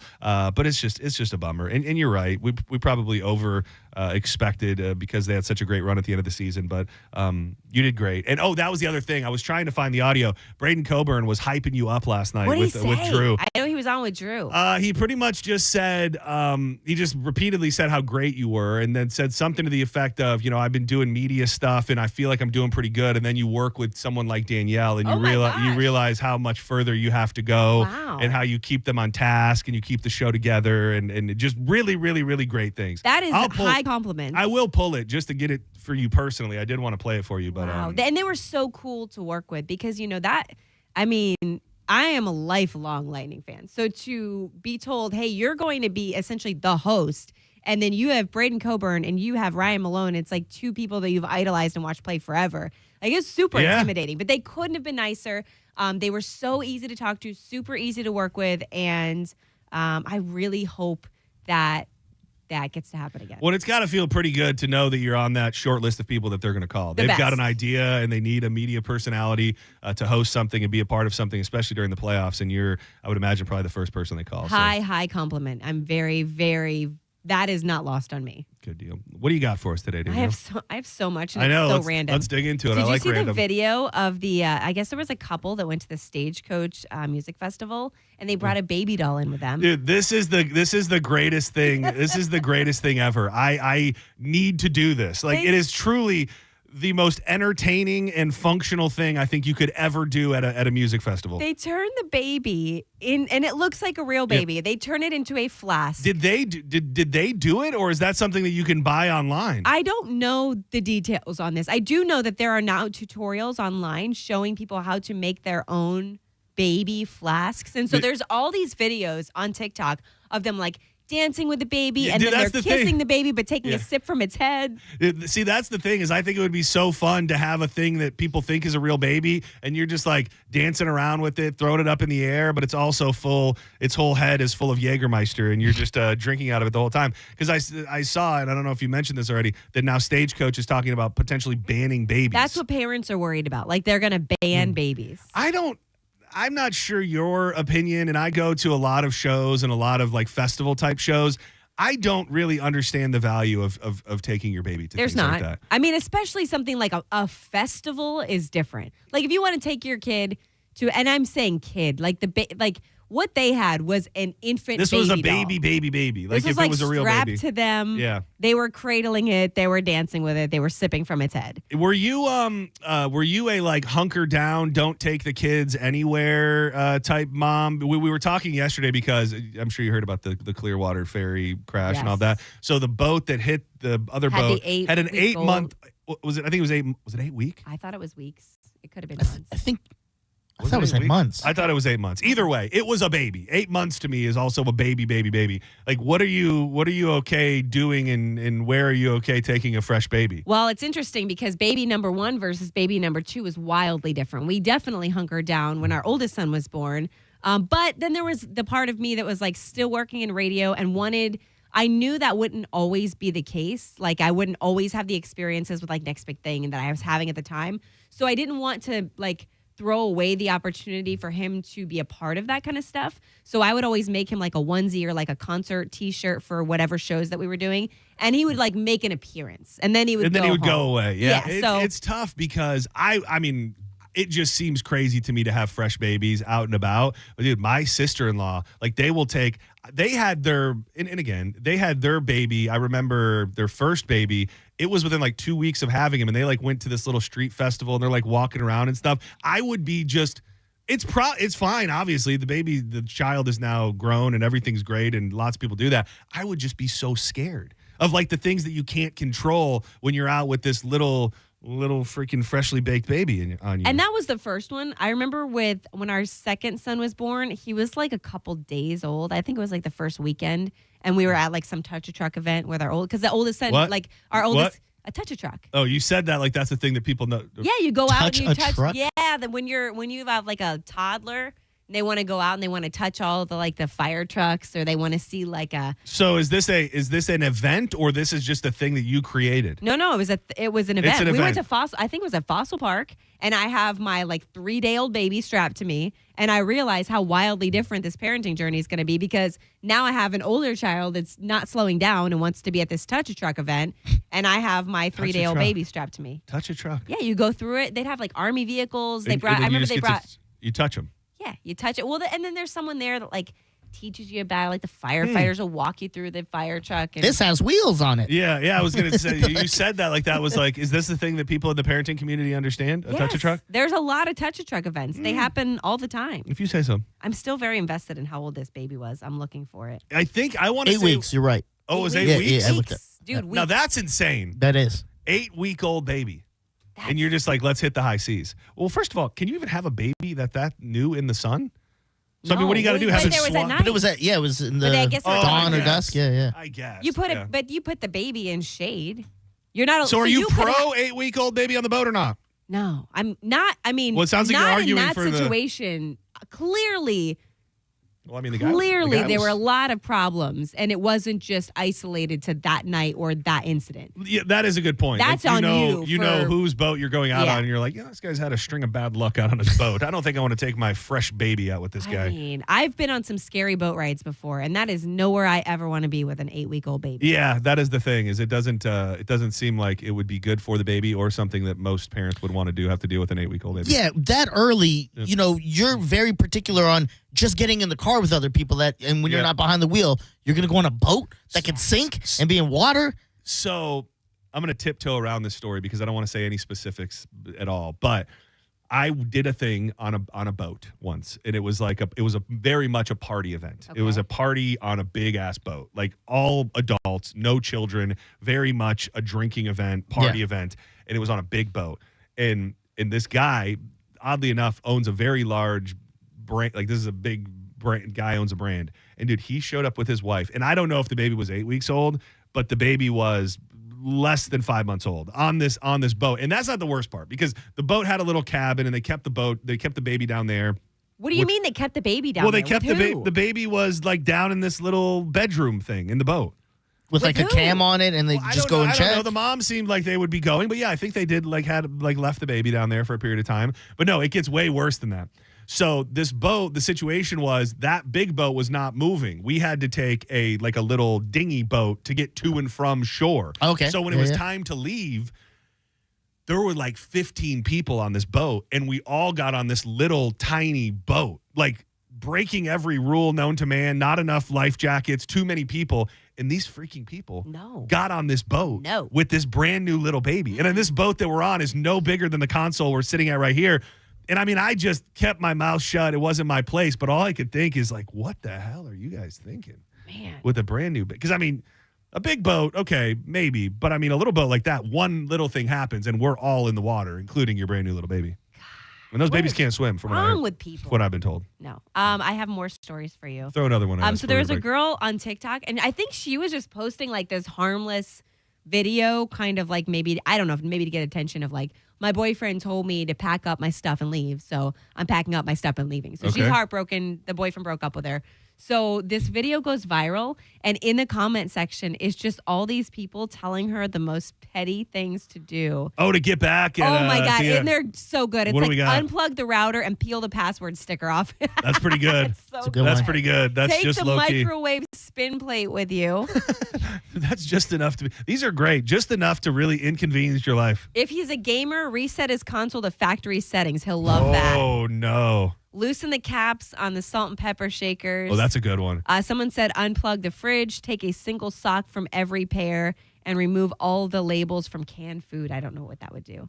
And then Make take it the hard. lint trap from the dryer. That's a fire hazard. Sorry, what was the last one? Lint trap, take it out of the dryer. How funny would that be? She does it. She's like, oh, I'm going to show him. And then his whole house burns down with him inside of it. Yeah, arson. Just the best little list of Yeah, things. those are good because they're not. And it wasn't solicited. That's the best part. I don't think she was asking for it. I think people just felt for her, and then we're telling her all the little things. The best things are the things that are like not fully traumatic, but the things that are going to help you sleep at night. Like the TV remote. You know how like the batteries have that little metal thing it has to click against to sense it? You just rip that out with the little pliers. No matter how many batteries you change, it's never going to work. You can't. You got to get a whole new TV remote. Have you done that?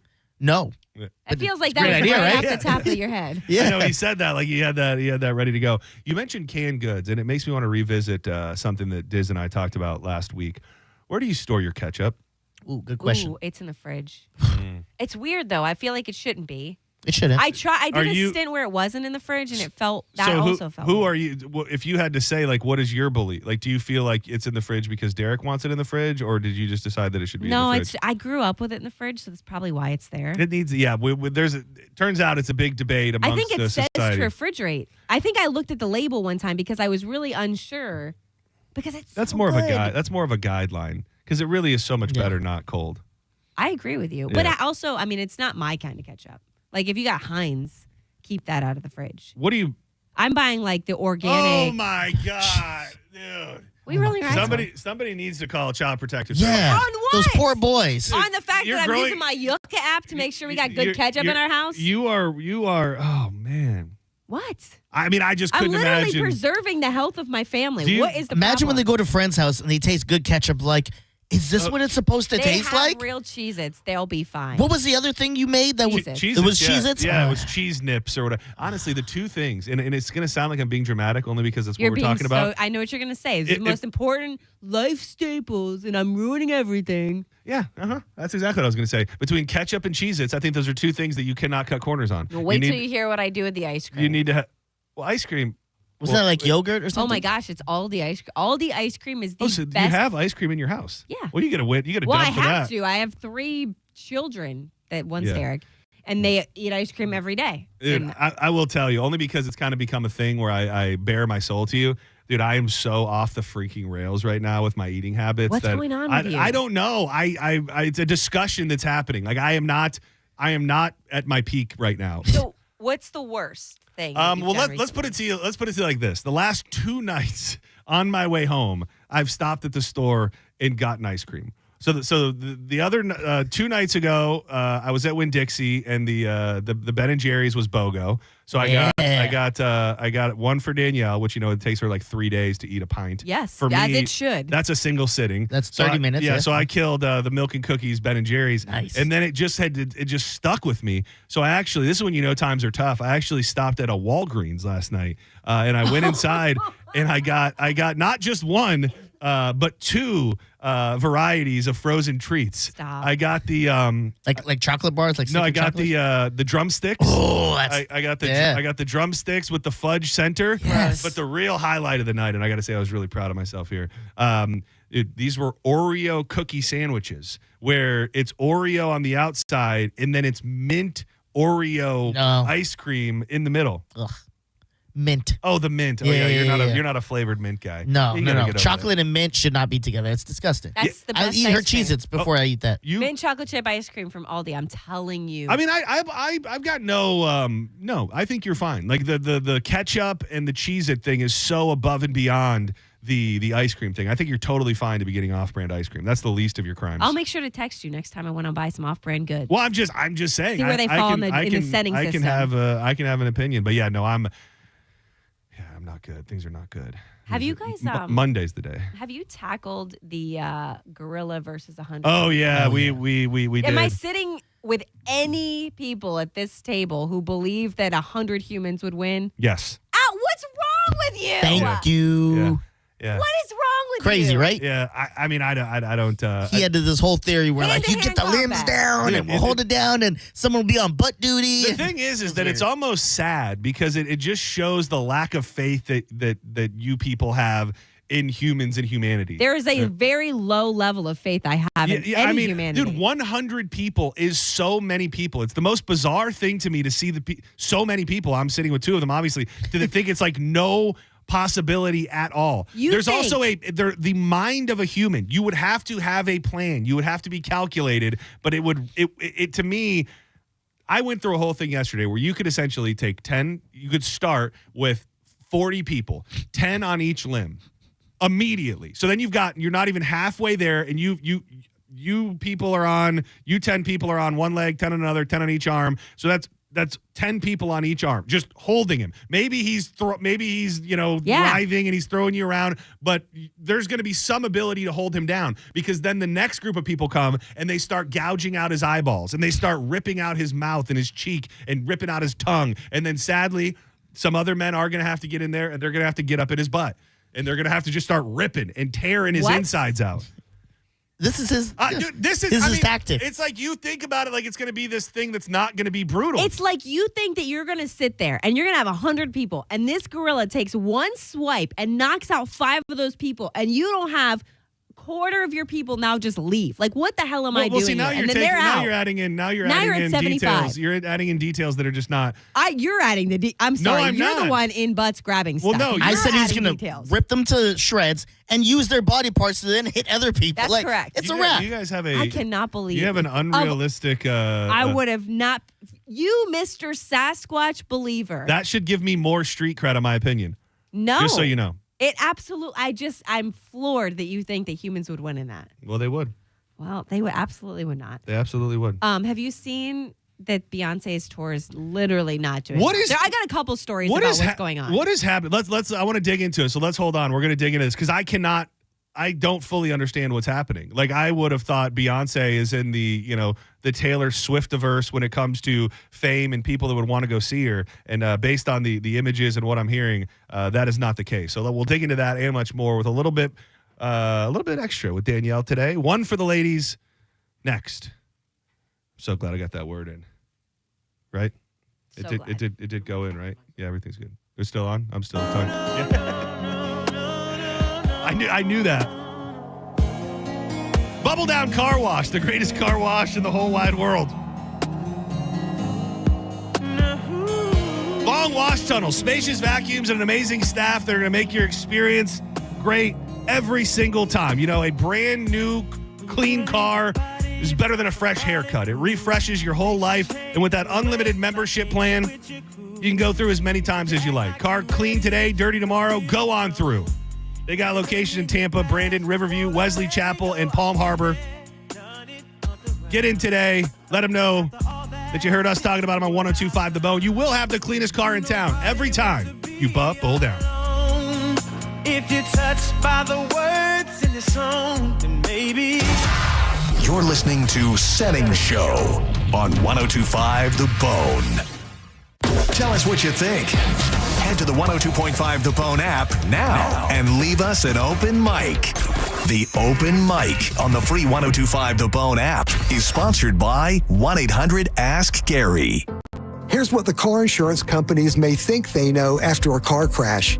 They know you probably don't know what your claim is worth, or how to calculate pain and suffering, lost wages and future earnings, current and future medical expenses, or diminished value to your car. But guess what? We do. And if we don't win your case, you owe us nothing. For a fairer fight, you know who to call. Farah and Farah. Tampa. At International Diamond Center, we're all about family. And no one plays a more important role in the life of any family than Mom. She's the rock, the hero, the one that holds it all together. So we invite you to help us celebrate the mothers in our lives with the perfect Mother's Day gift and a little something extra. We've put together a special collection of jewelry just for Mom. We've set aside these carefully selected items so there's no guesswork. You can stop in, shop with ease, and get Mom a timeless gift she's sure to love. And to make it really special, with any purchase of $249 or more, we'll give you a $50 spa gift card so she can use it to treat herself to a day of pampering and relaxation. So come join us at IDC. Help us say a big thank you to the mothers in our lives with a gorgeous bracelet, maybe a pair of diamond earrings, a colored gemstone ring, or a piece from our Perfect Love collection. Buy the jewelry and we'll throw in the $50 spa treat at no charge. Happy Mother's Day from International Diamond Center, Tampa, Clearwater, Lakeland, and Sarasota. Online, shopidc.com. If you're in the market for a car, chances are you've heard all about those confusing 25% auto tariffs, additional costs added to both new and used cars, and ultimately passed on to you. But don't stress, because at Auto Lenders in Palm Harbor, we have a unique way of getting inventory without the tariffs. So you can choose from the finest one-owner cars, trucks, and SUVs. They're totally tariff-free, which means you're totally free to save thousands more. See for yourself at Auto Lenders in Palm Harbor, a tariff-free way to buy a car. Time marches on, and a lot has changed. But one thing has not changed. Washington regulations on local stations. Regulations that make it tough for local TV and radio stations to compete with global big tech platforms. If you want to keep local news, weather, and live sports on TV and radio, we need updated regulations. Tell Washington to modernize the rules to help local stations compete. Learn more at nab.org/modernize the rules. This message furnished by the National Association of Broadcasters. Suppressor Fest is back at Shark Coast Tactical. If you missed the last Suppressor Fest, this is your chance to gear up on all things suppressors. Will is having deals on all suppressor brands in the shop. You heard that right. All cans on sale.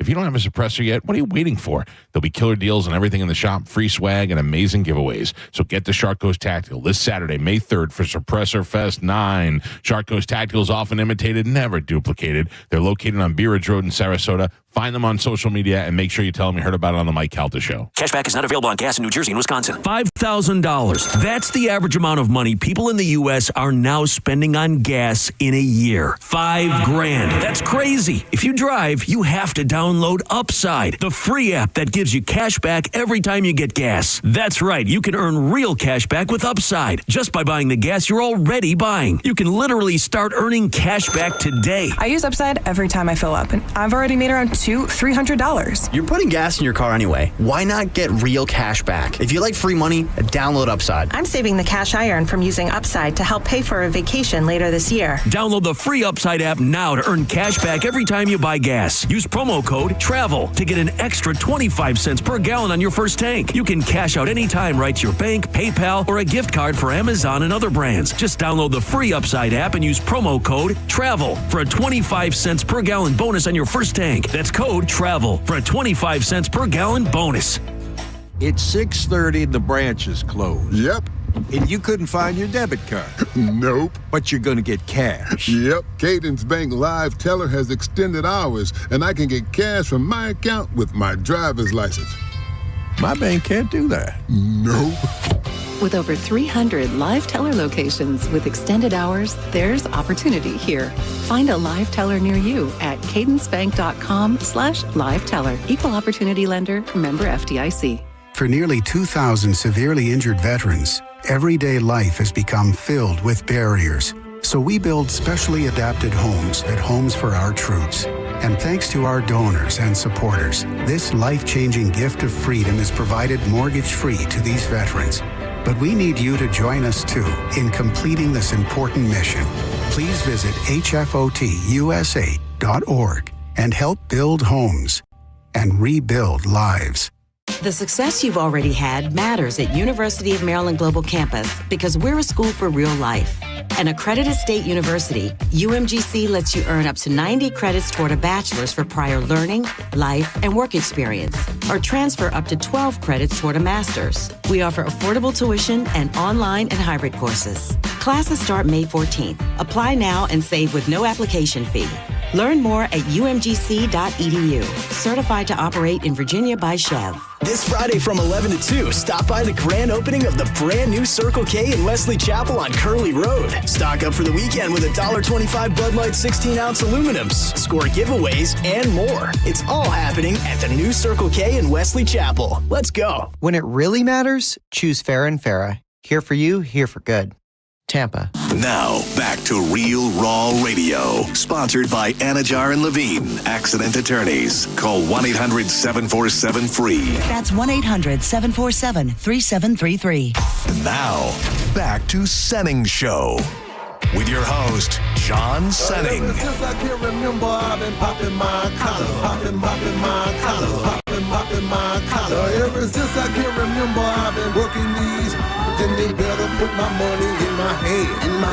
Ever since I can remember, I've been popping my collar, popping my collar, Welcome back to Senning Show. A dizzy pick on the playlist today. Yes, sir. Put my money in my hand. I know you're sicker than sicker when you see the rims thicker. At the John Senning, at Dizzy for Mayor, at Radio Danielle. Check her out, elevatestpete.fit. Want to get yourself in shape? You've been eating ice cream in the middle of the night? Might be just what you need. I got you. Are your, not to get too far off task, are your donkeys loud? Oh my gosh, they are, and I was so scared they weren't going to be. Oh, scared they weren't going to be. Oh, I love it. Oh, really? There's nothing that makes me happier than hearing them outside. Oh, really? I Away. I think it was a TikTok about a guy who was like in a beef with his neighbor because he had a donkey and the guy kept calling the cops on his donkey. Because I don't know how loud your donkey is, but this donkey in this video. Here's the thing. That guy doesn't have any love in his heart, and that's fine for him. Well, I mean, before we had donkeys, our neighbor a couple doors over, they have two donkeys. And you would hear them. I would stop everyone. If you're speaking to me and I hear the donkeys next door, stop talking to me. Because you just want to hear them go, "Ee-haw." I do. They also sound just crazy. They sound, but I've learned they have their own sound. Like, I know if it's my donkeys or if it's the neighbor's donkeys. Yeah, and that was the thing. The guy initially when he posted the video said, "Oh, the neighbors called the cops on me because my donkey was too loud," and I had to ask him if he's ever noticed any coyotes around his property. That's correct. And which is the most insane thing to me that I learned, I think, from you, that donkeys are keeping away coyotes. Which, Yeah, I mean, they're very. What the hell are they going to do to a coyote? They're very. Have you ever looked it up? I mean, what do they will kick 'em? mess it What, up. do they bite them? Do they eat them? They destroy coyotes. How? Trampling? What does a donkey? Kicking. Donkey do? I think I've seen one throw one and thrash. I mean, they're very protective.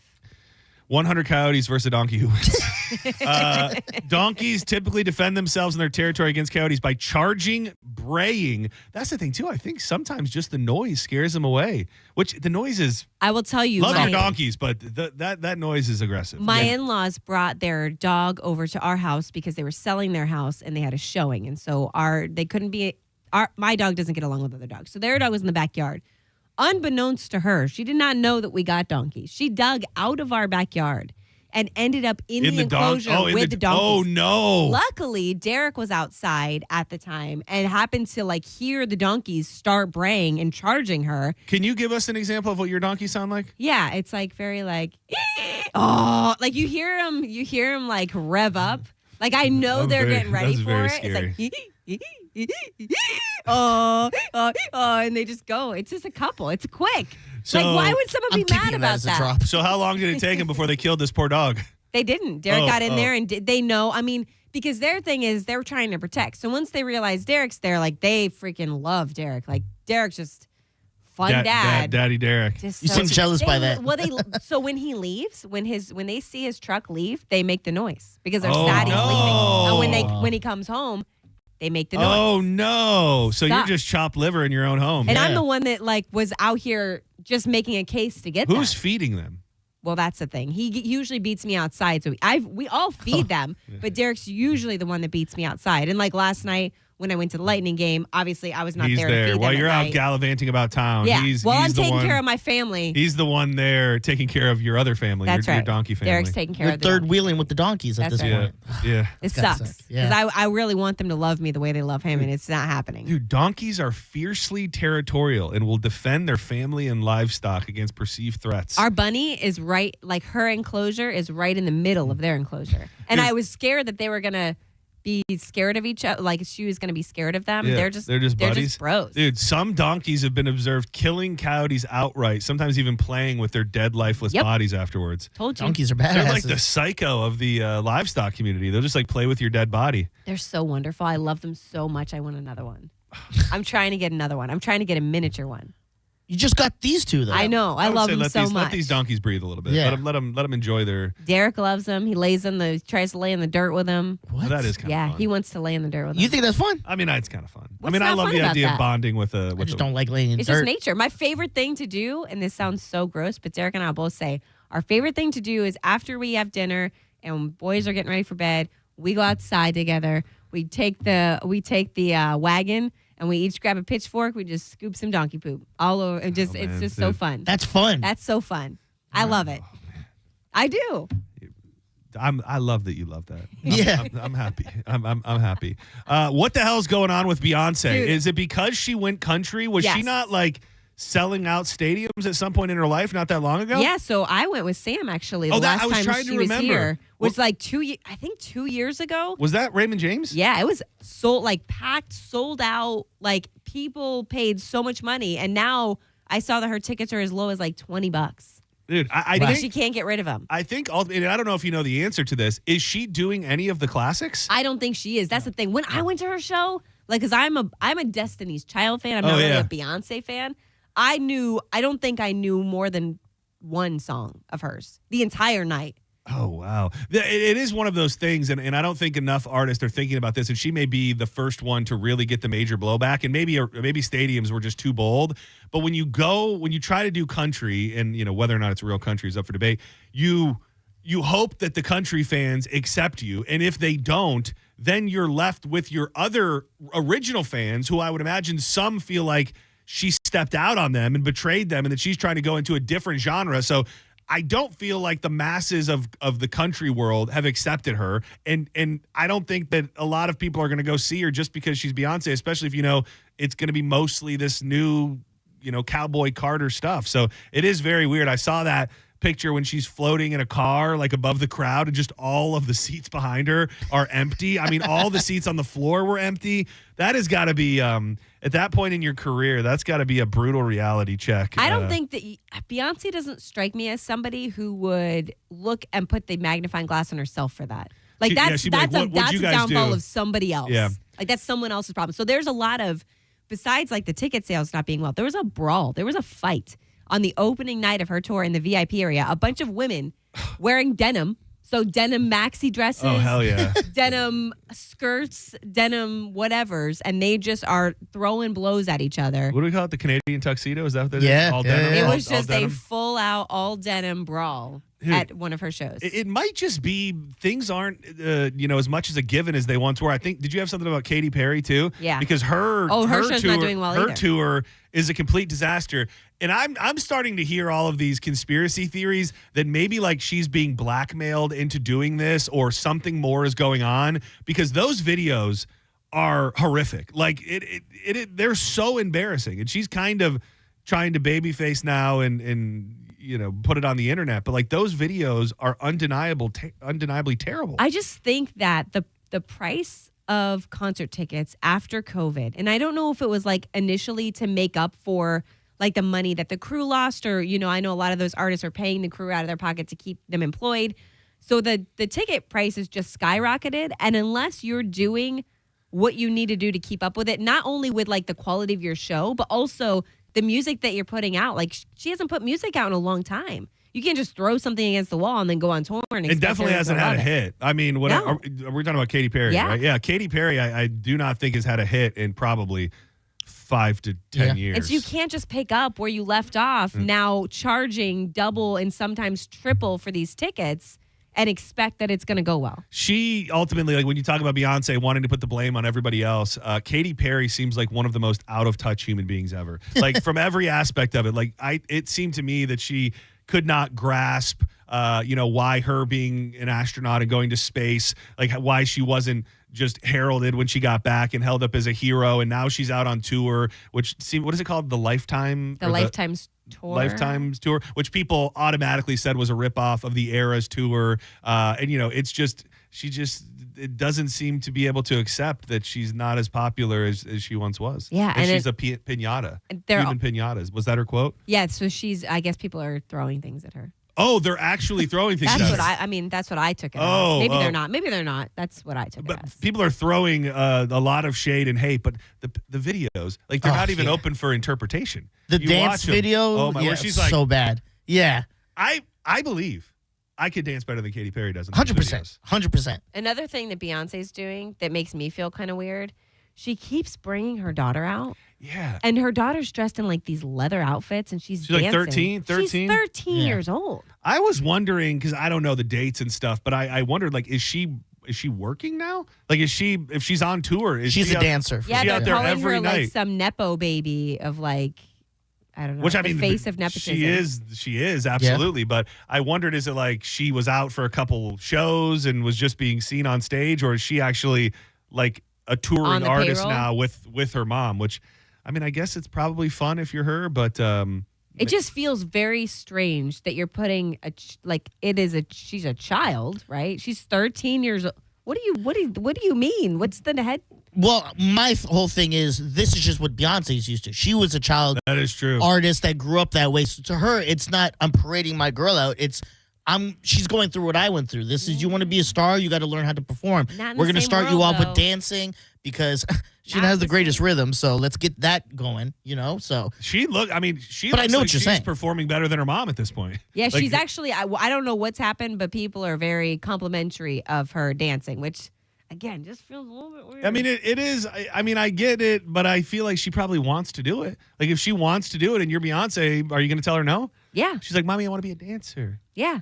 I would say, like, let's do this not on a, I don't know, worldwide stage, maybe. Well, where are you going to do it? Anywhere else. Literally anywhere. I just think the world has changed so much in between when Beyonce was doing it and now Blue Ivy's doing it. Like, I just think as a parent, you have to be understanding of what you are putting your child in front of and who you're putting your child in front of and what can be done with what your child is doing and the videos. And, like, Well, and she doesn't have to do it. Like, I would imagine that Jay-Z, Beyonce's kids don't ever have to work or do anything ever in their life. I think at the same time, though, you would want your kids to not have that entitled aspect to them. Aren't you more as them being like, okay, so example, Northwest, she's just going out, hanging out, doing TikToks, whereas your daughter, you're teaching her work ethic.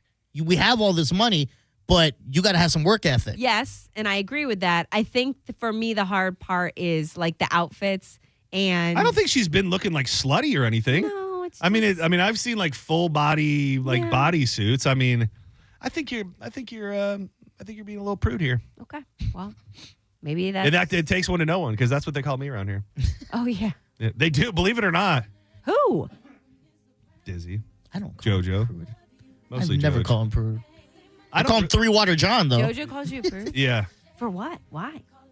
It is so funny. I love the different dynamics because when JoJo's in here, I'm a prude, and when Danielle's in here, I'm like wild. I'm like the This guy's wild. I'm like the wild nasty man. Sasquatch loving. That doesn't change. I'm not changing. That's just the different perceptions between the two of you. Yeah. So you guys will have to compare notes and figure out where everything went wrong. But, check her out on Instagram, Radio Danielle. You want to get in shape, elevate, St. Pete, not fit. You're going to see me around there one day. I got to get. I don't believe it I got to get through these. This prude? I don't think so. I got to get through this. I got to get through at least the next 3 ice cream cookie sandwiches in my freezer. Monday. Monday what? You're coming to the gym on Monday? No, Monday's when I start turning my life around. Okay. It comes in waves. Thank you, Danielle. You're the best. Hey, thanks for having me. Enjoy your chaperoning tomorrow? I will. That sounds exciting. Kennedy Space Center on Space Day. Lucky me. Oh, man, all the boys. That place won't be busy. Ooh, where's the Milfy mama? Please stop. Ooh, I hope I'm on the Milfy. Please stop it. I hope I'm on the MILF bus. Is she going to wear those shorts again? Oh. I don't wear those shorts on field trips. Yeah, well, if you want to solidify that role as MILF of Tampa Bay, you would. Hawkins Service Co. Are you frustrated with your current provider? Well, switching to Hawkins is simple and stress-free. With over 30 years of trusted service, Hawkins offers expert HVAC and pool repair, and it's that time of year. It is already 90-plus degrees every day, so before it gets even crazier, get the air conditioning right. With a $49 spring tune-up or $1,500 off any complete AC system in the pool, you want to make sure that it's ready to rock for the pool parties. It's already going to be about that time. $250 off variable speed pumps, $250 off pool automation systems. I trust Hawkins. They've done a bunch of work for me. One call really does handle it all, whether it's HVAC, pool, electrical, or plumbing. And if you're a first-time customer, let them know you found out about them with the bone, and you're going to get another 10% off. 813-445-8209 or book online at hawkinsserviceco.com.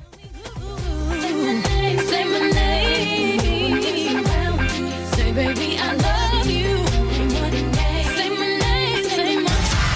You're listening to Setting Show on 102.5 The Bone. NASCAR lives right here on 102.5 The Bone. Sponsored by Jerry Ohm.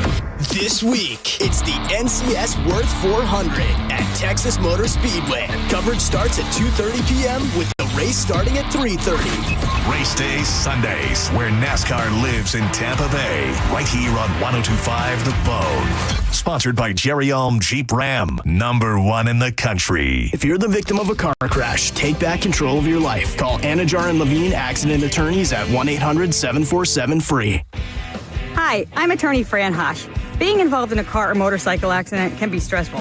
I've dedicated my career to helping accident victims and their loved ones. If you need an attorney you can trust, give me a call today at 866-LAW-FRAN. We will give you a free case evaluation and won't charge you any fees unless you recover money. Give me a call today at 866-LAW-FRAN, 866-LAW-FRAN, or visit me online at lawfran.com. Main office, Palm Harbor.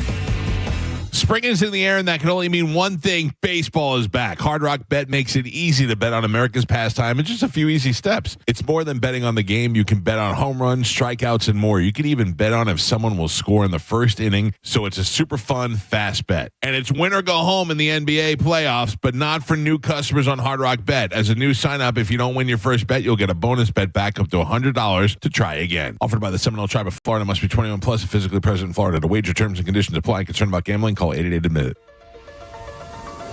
Have you ever taken your family to dinner and been shocked at how expensive the bill was? Or gone to the doctor and been surprised by a large bill that was sent to you later in the mail? There is over $22 trillion in U.S. tax-deferred retirement accounts like the IRA and 401k. So do you know how much you will owe in taxes on those accounts in the future? Hi, I'm Rebecca Walser, principal of Walser Wealth Management and a tax attorney. And right now I want you to think about how much you've saved in your own deferred retirement accounts, whether it's $250,000 or more. Guess what? That is not all of your money. You will have to pay those taxes in retirement as you withdraw it when you have no income. At Walser Wealth, we created a retirement tax bill calculator to show you what you will pay in future taxes on your accounts, and it's free for you to use. Go to mytaxtest.com. Knowledge is only power when it's followed by action. Knowing your future taxes, we can show you strategies that might help you lower them and lower your tax burden overall in the future. For now, use our free tax calculator, mytaxtest.com, mytaxtest.com.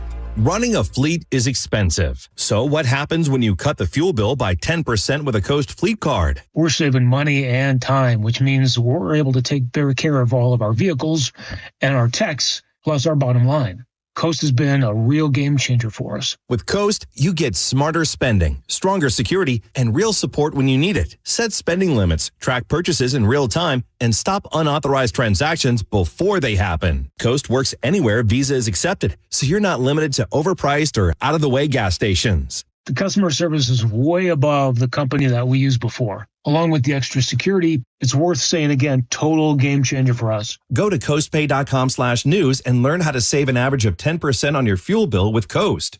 That's coastpay.com/news to save 10% on fuel with Coast. Coastpay.com/NEWS. Coast Card products are issued by Celtic Bank. All card accounts are subject to credit approval. Actual savings may vary. See terms at coastpay.com. The spokesperson and characters in this ad are actor portrayals. Raise a Big Daddy mug this summer at Hooters. Bud and Bud Light Big Daddies for just $6. Or Mick Ultra for $6.50. Big beers, better deals. Only at Hooters. 11 locations in Tampa Bay. Go to originalhooters.com for one near you. Time marches on, and a lot has changed. But one thing has not changed. Washington regulations on local stations. Regulations that make it tough for local TV and radio stations to compete with global big tech platforms. If you want to keep local news, weather, and live sports on TV and radio, we need updated regulations. Tell Washington to modernize the rules to help local stations compete. Learn more at nab.org/modernize the rules. This message furnished by the National Association of Broadcasters. Cashback is not available on gas in New Jersey and Wisconsin. $5,000. That's the average amount of money people in the U.S. are now spending on gas in a year. $5,000. That's crazy. If you drive, you have to download Upside, the free app that gives you cash back every time you get gas. That's right. You can earn real cash back with Upside just by buying the gas you're already buying. You can literally start earning cash back today. I use Upside every time I fill up, and I've already made around $300. You're putting gas in your car anyway. Why not get real cash back? If you like free money, download Upside. I'm saving the cash I earn from using Upside to help pay for a vacation later this year. Download the free Upside app now to earn cash back every time you buy gas. Use promo code TRAVEL to get an extra 25 cents per gallon on your first tank. You can cash out anytime right to your bank, PayPal, or a gift card for Amazon and other brands. Just download the free Upside app and use promo code TRAVEL for a 25 cents per gallon bonus on your first tank. That's code TRAVEL for a 25 cents per gallon bonus.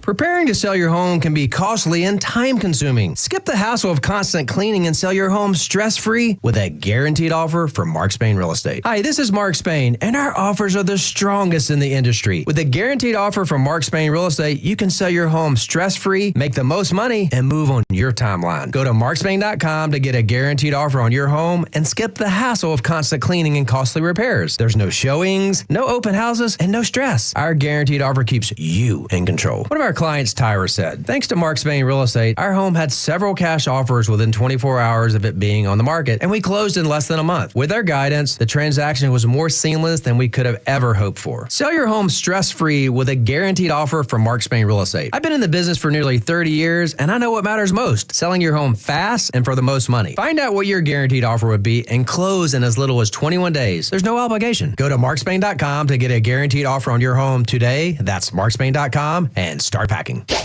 You or someone you know thinking about buying a home, tune in to the Lone Ranger radio show Saturdays from 11 to 12. Make no bones about it. It's the place to go for no-nonsense mortgage and real estate advice.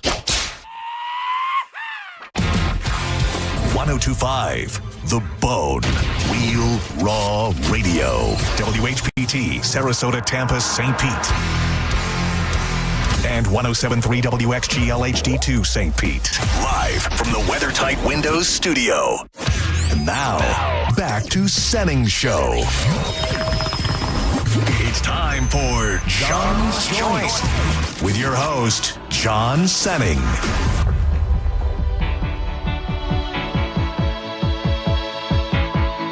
I love you too. Oh no, have my babies. The heart is a blue. This makes me want to go to Patagonia and rescue a baby. Welcome back to Senning Show. I'm John Senning. He's Dizzy. And returning to the studio. And never leaving again, at least to Amalie Arena anytime soon. Drew Garabo is in the building on a somber day. It's crazy how quickly a season can end, isn't it, John? Well, it's wild, too, because for you, it is kind of two seasons that ended. I know you were extremely invested in the Orlando Magic. Was that game last night or the night before that they got booted from the playoffs? Yeah, 4-1. Are the Lakers done too? They are done as of last night. 40-year-old LeBron thinking about retirement. Yeah, I don't know how people hold LeBron, but it's just like, I don't know. It's been a lot of not doing great stuff for a long period of time. Did Jordan go as long doing as bad as LeBron has done now? Well, because it was 2020 they won the championship in the bubble. Yeah. And then they made it to the finals the next year. Right. And then we're on being booted from the playoffs 3 or 4 years? Well, basketball is a team sport. Yeah. LeBron, as an individual, still playing great ball. Jordan, towards the end of his career, was fat and out of shape and still averaging 20 a game. Is that Wizards days, or is that before he even? But when he wrapped it up with the Bulls, he was still good. Like, did he get out on top? Still, yeah. It's very interesting to watch the conversation around LeBron. Yeah, but he brings a lot of it on himself. Most definitely. When you call yourself the chosen one at 18 years old. Well, and I think the flopping has a lot to do with it too. The flopping seems to be some of the most egregious flopping that I've ever seen in my day. A lot of flopping. Man, how are we feeling about the Bolts? Any hot takes today? I saw that the debate on social media this morning was discussion of trading Kucherov, which is insane. Stupid. But it is also, you want to know what's insane? It's insane to say it, but it's insane to have the best player in the league be completely not present for the playoffs. Both of them are kind of insane. They are. I think the Florida Panthers did a great job 2 years in a row of neutralizing Kucherov. I'm more concerned about Braden Point, who was a non-factor in this series against the Panthers. It really, that's kind of the story, is just the big names not really showing up. And I think physicality had a lot to do with it. I saw people this morning kind of comparing this era of Lightning hockey to the 2018, 2019, where we were almost there. Lot of skill, maybe not the bruisers. And then once you started getting in the Goodrows and the Maroons and stuff, you got those guys in that could make a difference in the physicality space. And it was ugly for a long period of time, but I do think they just kind of physically outmanned us down the stretch in these playoffs. Yeah, and we don't need a complete rebuild, but we do need, there are some pieces we are clearly missing if we're going to compete against just the team in our state. Can I just say how insane hockey is that they didn't show it as closely as I wanted them to, but in the last couple seconds of that game, it was still very, very heated. And Chernak and Marchand were going at each other. Chernak got put in the box, and they were just chirping and chirping. And then, like 30 seconds later, they got in the line, and at the very least, didn't fight each other. And I heard you talking about it a little bit with Coburn yesterday. This ability of like that nastiness to be built into the game to where you can still respect the guy and shake his hand, and I don't know about be friends, but it's just so interesting that physical and mental warfare is so built in, to the competition itself. It is insane that they can go from going at each other physically to, hey, nice series, I respect your talents. That last night, we left when they went up by 2 goals in the third. I was just disgusted. I knew it was going to happen. It was rough, man. It was rough to watch. Man. It was like a slow moving car crash that you could just see it on the wall. And then hearing Dave and Phil. Were they depressed and defeated? It was a requiem for a team. It was sad. Were they being stiff? No. Michigan was talking about how we just ran into a better team for the second year in a row, got bounced in the first round for the third team, and Phil just sounded so sad. Did you see that, who was it, Kachuk or whatever today said that someone said, it must be nice to have the rivalry in the state, and he said this isn't a rivalry. He's right. Yeah, I mean, at this point, we're not holding up our end of the rivalry. Nope. Maybe in a moment it looks like that, but... They're where we were a couple of years ago. Like they are almost a mirror image of those teams that we had that went to the Cup. Yeah, it's crazy. You really just realize, those teams are. I think we're really still holding on to those days. Yeah, you know what I mean. Like I think that a lot of people, including myself, to a point, just think we're just an extension of that team. Yep. It's not. It's a different team. It's a new era. It's a new team, and hopefully one day. I did like your Game Day Gorilla coming in and talking. Oh, dude, I got to say, Mike at the end of the show, I text Drew this morning and said, I thought yesterday's broadcast was one of the best Bolts broadcasts. Yeah. Every guest I thought was great. Dude, Howie Mandel and then Billy Bush saying he was going to call Coach Cooper. And I could tell you were like, nope, don't do that. Don't do that. I did not want that to happen. Because I can just imagine in your brain, you're thinking he's going to think Tampa radio guy got Billy Bush to call him live, 2 hours before puck drop. Yep. And I could hear the nervous energy in your voice, but I'm like, oh my God, he's going to answer the freaking phone 2 hours before the game. I mean, you sign up for a Howie Mandel interview and you get Billy Bush on the backside. It was so funny because I know you had Howie on. You had Howie on a little bit ago, right? Yeah. And they had to reschedule it. So he was just on one of my favorite podcasts, Bad Friends. We watched it the night before yesterday. So we watched it that night. So when I heard him, I had just watched an hour plus of Howie Mandel and he's the best. He's so funny. He's so great. And I think things like yesterday and like the podcast that he does and when he goes on other people's podcasts, you realize he's so much more than just the AGT germaphobe guy. And I think almost to a fault, such a big job like that has given people an idea of who and what he is, and it's not that at all. Like, he is so much more like a stand-up comedian and a comedian's comedian. When you were telling those stories and he was like, can you ask that question again? Like, just little things great. like that is so, he's just funny, dude. Yeah. He's so damn funny. And I had texted you about it because he told the funniest story on this podcast about how he came in wearing Skechers and they were like commenting on his shoes. And he told this story about how he went and bought the Skechers. And when he went to check out, they were like, "Oh, are you a brand ambassador?" And I was like, and he says, "Well, what happened if I did?" He goes, "Oh, well, it's $30 off your shoes if you're a brand ambassador." He goes, "Oh yeah, I'm a brand ambassador." And then they're like, "Oh, we can't seem to find you in the system. We're going to need to take a picture of you and then upload it to our system so that you can be accepted to be a brand ambassador. And we'll go ahead and give you the $30 off today, you know, because you're Howie Mandel." Right. He's like, "So I do it. They give me the $30 off. My wife is just pissed at me for causing a scene in the store." He's like, 2 days later, my agent calls me and is like, "Did you tell Skechers you were a brand ambassador?" and now he has a full-blown endorsement where he's With like Skechers? a face of Skechers. Oh, that's great. It was really, really, he's a funny guy, dude. Hey, can I backtrack to do your first segment today? Yes, please. I am so damn proud of you for going on this trip. I think, thank you. Yeah, I really, really know what you wrestled with to make that decision, and I will never, ever go deep sea fishing ever again. Yeah. But you're going to have an absolute blast. Yeah, it's one of those things where, you know, obviously we've got a lot going on in our lives and professionally and personally and stuff, but, you know, we've been like super hunkered down.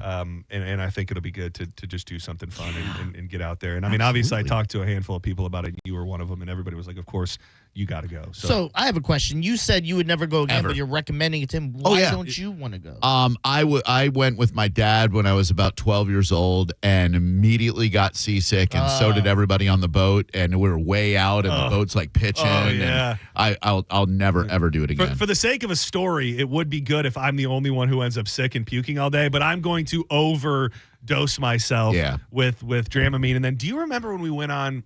I'm pretty sure it had to be one of the ones that you were there for on the Celtic cruise, and there was a company that like the wristbands. Those really worked. Yeah, they did. So it's a wristband, and then it supposedly has a little knob on it, and it presses down on a pressure point on your wrist that supposedly affects nausea, and then it is also scented with scents that help with nausea. So it helps you in the first place, and then if you feel like something's coming on, you smell it, and it helps you. I was going to look those up and see if I like could. Superstar?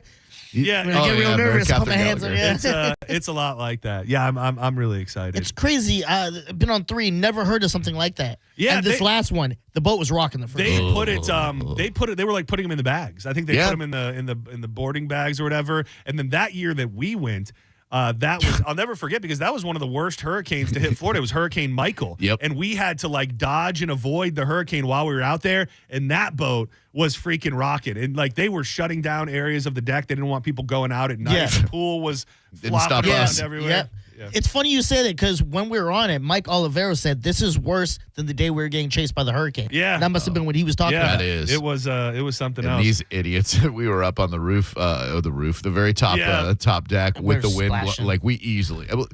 We're idiots. Yeah, we one rogue gust of wind, and nobody would have even known. No, where'd Austin and John and Joey and John and Drew go? It would have been one of those things where, like, the next morning they would have been like, whatever happened to those guys? And we would have just flown off into the sea, and nobody would have known. I was at the casino because they had, that little machine you see at like maybe 7-Elevens where you drop a quarter in and it can push. Oh yeah, love those are fun. Yeah, the boat was rocking. I was just sitting next to it, and it was throwing money out of it like it was nothing. Dude, those are so fun, dude. Did you ever? So they had real quarters on the ones on Coney Island when my grandpa would take me growing up. Like now, I think they have like tokens or whatever. Some like Dave and Buster's and places like that have Yeah. tokens, Yeah. but the place to find them is little dingy gas stations. Yes. Like little truck stops have the ones with real money, and then they'll even have like $100 bill sitting on top of it or something that nobody's ever going to get. No, but that's fun stuff. And you walk by and look at them, and they've got like a bunch of the quarters are like hanging off the edge. You're like, oh my god, of course I'm going to put it in the corner and get it. Yeah, they get. There's no way those are glued. Yeah.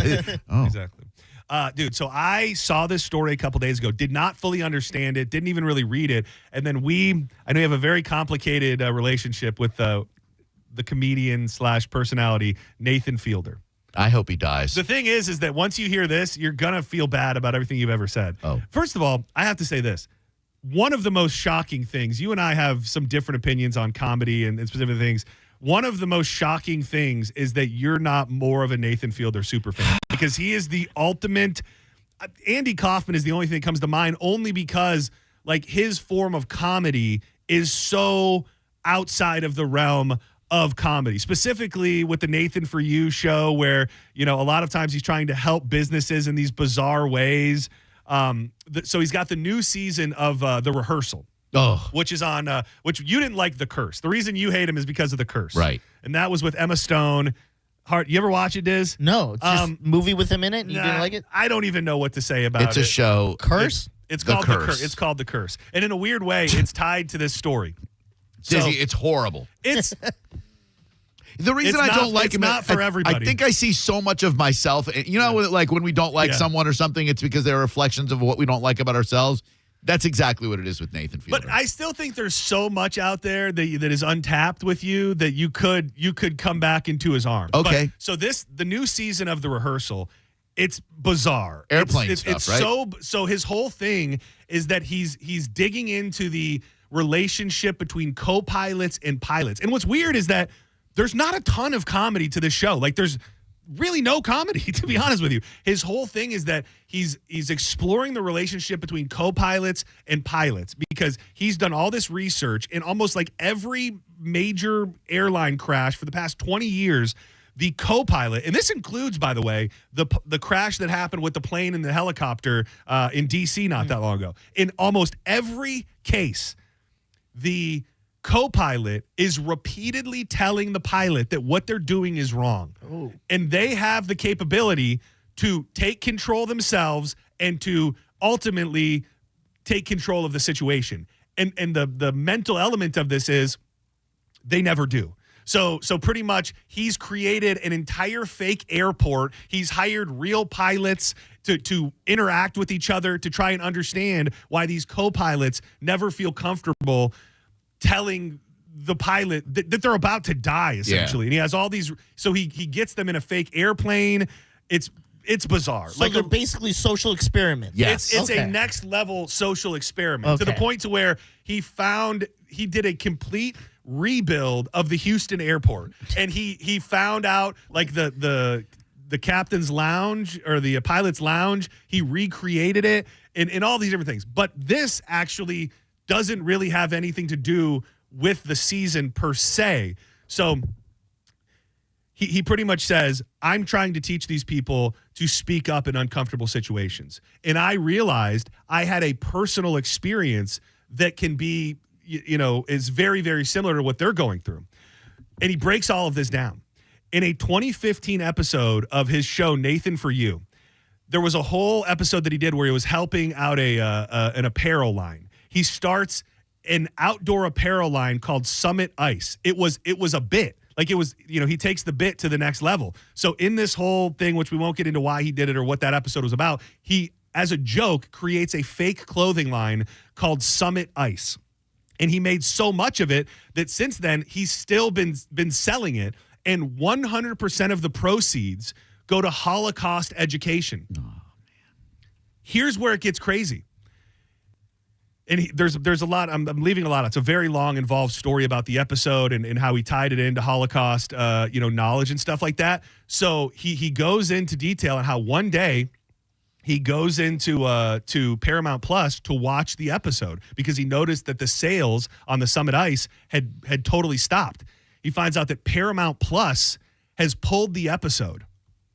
So he goes into depth on this, and he says this was a very, very tough situation because simultaneously when this was happening, my new show, The Curse, was a Paramount production with Showtime that was streaming on Paramount Plus. He goes, so I had to handle this with kid gloves. He shows the emails and his entire correspondence with Paramount Plus.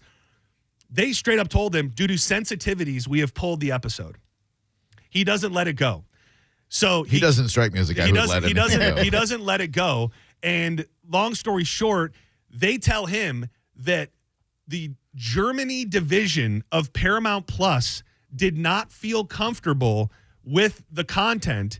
And rather than alienate the German office, the entire Paramount Plus decided to pull the episode. Wow. Oh, wow. So he went to go meet with the people from Paramount Plus, and here's the part that you'll like. He, in his reenactment of the meeting with Paramount Plus, it's like he's going to Nazi Germany. Like the guy that's behind the desk is a Nazi, speaks like a Nazi, talks like a Nazi, and it's very, very interesting. The episode is still not there. The episode is still not up because it was bringing in information on Holocaust education. So he does this experiment where he types in Hitler, Holocaust, Germany, and he gets all of these different search results on Paramount Plus. He types in Jewish, Judaism, 0 responses on Paramount Plus. That's interesting. So I mean, it's not even veiled. He straight up is saying Paramount Plus is being run by Nazis and Nazi sympathizers, and they're the one who carry his product and who carried the curse at the very least. Which I would imagine it's probably a blessing that that's not coming back. But what was the trivia night episode that he did on the rehearsal? Do you remember? Like I think they were trying to catch somebody cheating. Cheating, I think. So they created a whole bar setting and everything. Dude, that's the thing. His whole bit is taking the bit so far. Like that's his whole thing. And I love that. Yeah, and this season, that one I think had a couple different elements. This appears like it's going to be nothing but the pilots the whole time. Yeah. So to help the pilots deliver bad news, he created a fake game show like American Idol. So people think that they're trying out for a show like American Idol, and the judges are actually the co-pilots. So he's like training them to be able to deliver bad news to people by making them be judges for a television show where they have like 3 golden tickets, but pretty much all day they just have to tell people that they're not going to make it onto the show. I admire his commitment to the bit. I should like him a lot more than I do. They're just the curse. I want you to watch the curse. It pissed me off. It's the most bizarre thing that probably has ever been on TV. Aggravating. Yeah. Like you keep waiting for something to happen. And the fact that nothing is happening, I think, is what the show is all about. And honestly, I think White Lotus right now. way worse. I think if you could get in the mind of Nathan Fielder and the Safdie brothers, I think are the guys behind it. Yep. Who did Uncut Gems and they have this thing to make people uncomfortable. I think that's what they wanted to do. I think in their mind they were like, we don't want to make people laugh, we don't want to make people cry, we want to invoke a different emotion, and that is rage and anger, and they did. Maybe I see too much of myself in it. It maybe. By the way, did you see one of those Safdie brothers is doing a new movie with The Rock? He's Mark Kerr. It's based on a true story. He's a UFC fighter. Oh. And looks very. They say that the early talk is that The Rock might get an Oscar for this thing. And the Safdie brother, one of them is in The Curse. Yeah. Like the main. Yeah, the weird, creepy. I can't wait. I want you to watch it and give us your take. You need to be an unbiased third party and watch it. Okay. Just so you can give episode by episode, I want to get your take on it, because you're going to be like, okay, now I get it, and then the next one you'll be like, I don't understand what's going on. I will watch some this weekend and report back on Monday. I don't want to say anything because it's a spoiler. Let's not say what it is, but do you remember the end? Yeah. With yeah, okay. Yeah. All right. Yeah, I do.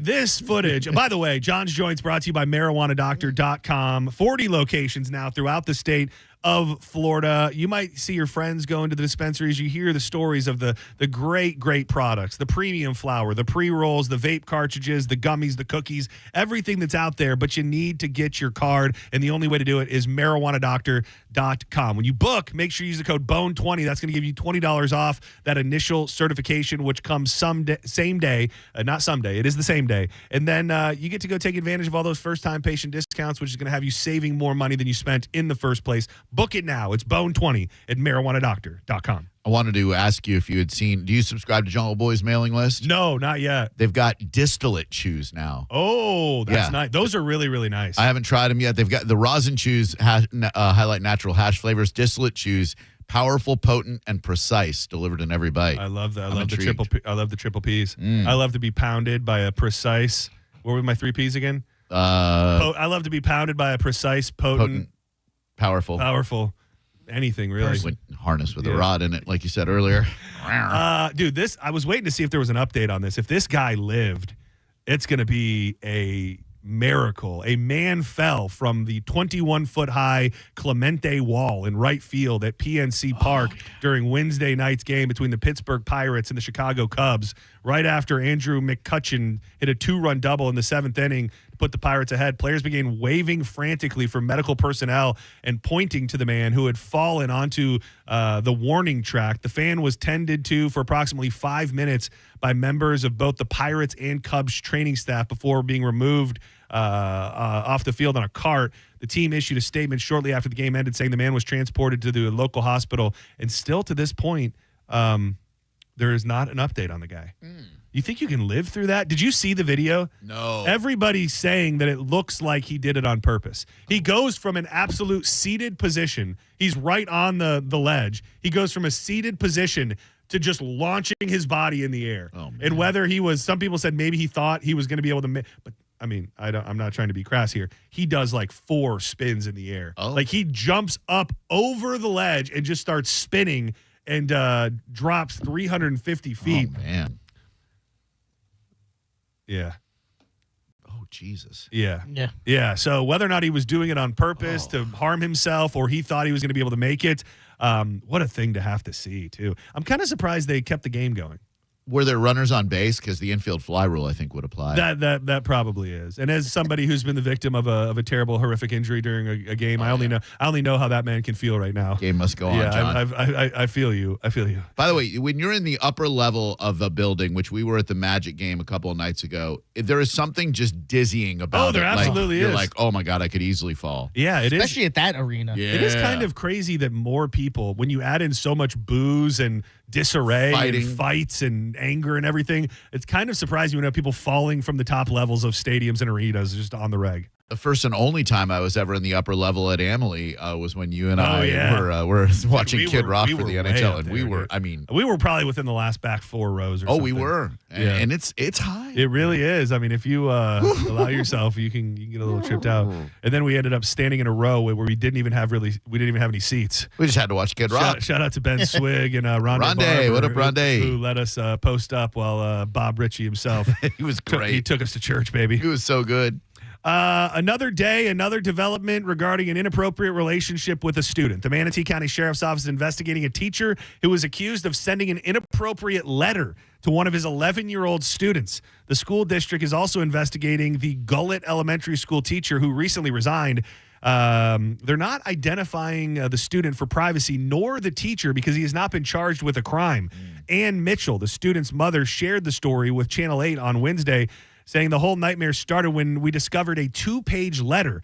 Ann Mitchell said she gave the letter to investigators at Manatee County Sheriff's Office. She also gave a copy to Channel 8. And they don't seem to give all of it, but the excerpt is, since you made me mad the other day and made me throw away my note back to you, I guess I will start over. I'm sorry for putting slime all over you yesterday. Well, that's problematic. The teacher saying that. Yes, I thought we could have some fun together, but didn't think about you getting upset with me. You know I truly love you, and no matter what, that will never change. I really love being your teacher, and more importantly, I love how close we have gotten this year. We have had a lot of fun this year. Can I tell you, it takes a lot for the comments to shock me. Yeah. A bunch of the comments that I saw today, people saying they don't see anything either, that is pedophilic. Is that the word? That sounds right. Pedophilic in nature? Yeah. Or that this person probably didn't break a law. I love you? I mean, I would think that at the very least that's inappropriate. So if a woman teacher wrote this to a boy teacher, do you think we'd look at it with different eyes, saying, well, maybe she's more motherly, the loving doesn't mean sexual, but we're sexualizing because it's a man? No. I'm just trying to see both sides. Wait, but we don't know. What do you We mean? don't know the genders, dude. Yeah, no. We don't know if the teacher's a... No. Oh, okay. I mean, Looks like a female's handwriting, but I don't know. It does. Yeah, I would have, in my head, I'm just being honest, I, for whatever reason, had conjured up as a male student, female. But I don't know. There's nothing that lets us know. It's so crazy because they're almost lucky that this note made it to where it did, because how many parents would have taken to the streets or I mean, I don't know. It sounds like the teacher stepped down already. Right. But you would think if this was a young girl, a large majority of dads would have been storming the school to confront this. I mean, a teacher, can a teacher ever say I love you to a student? Shouldn't. Yeah. Yeah. Wait. Yeah. Teacher can say they love you. Under what circumstance? they've watched you grow and they see you as a extension of like, I got to watch you grow. I love you. I hope good things for you. I think they can.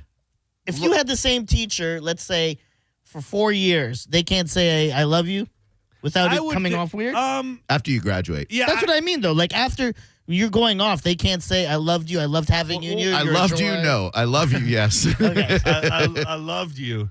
Yeah, I don't know, man. I mean, I really don't. And I'm only looking at it from the perspective of a potential parent. Yeah. Like maybe if I think at that point, the parent would have to have a close extended relationship with the teacher to ever be at a place where I think just adults telling somebody else's kid that they love them feels wrong for most of them. I've been told I love you by a teacher before. 100%. My mom even told me, like, she says she loves you. She loves having you in the class. You're a joy, blah, blah, blah, blah, blah. It was never, my mom never took it as How like. old were you when you were being told that you were being groomed? 14. 14. It would have been middle school. And so you whatever you're in knew middle the school, lady, 13? this is a lady teacher? Yeah. And you had her for how many years?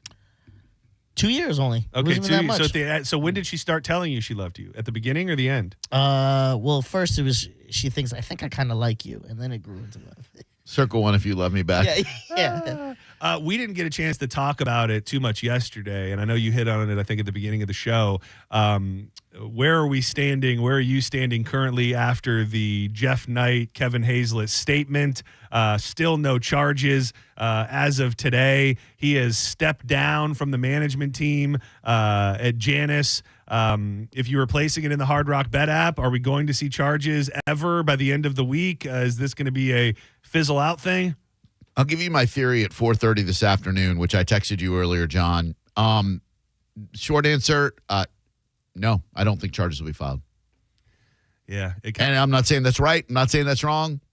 It also feels like when it comes to when it comes to an investigation of a certain instance, I don't know the ins and outs, but to me, everything you could do is done. You know what I mean? The video is there. The people that you could interview on the boat have already spoken. The people on his boat have already spoken. You know what I mean? Like, I don't see, this isn't a long, drawn-out, convoluted crime with lots of details that you're going to spend days siphoning through. This is something that I feel like they have the information they would need. And the fact that he walked away that night, no pun intended, and also is yet to be charged, I think I would say the same, in that no charge is coming. I read a very interesting article from someone who is a captain who said that the fact that he volunteered for a breathalyzer should have been a red flag to the arresting officer, and they should have given him a blood draw as well. I don't know that they didn't after the fact, but like if you're like, oh yeah, no, I'll blow just to prove that I wasn't drunk, usually they'll be like, that's suspicious. We got to do a blood draw now. Yeah, and I mean, obviously, the history does not, when it comes to the court of public opinion, and we've brought up time and time again, it's shocking what you can't bring up in an actual court case,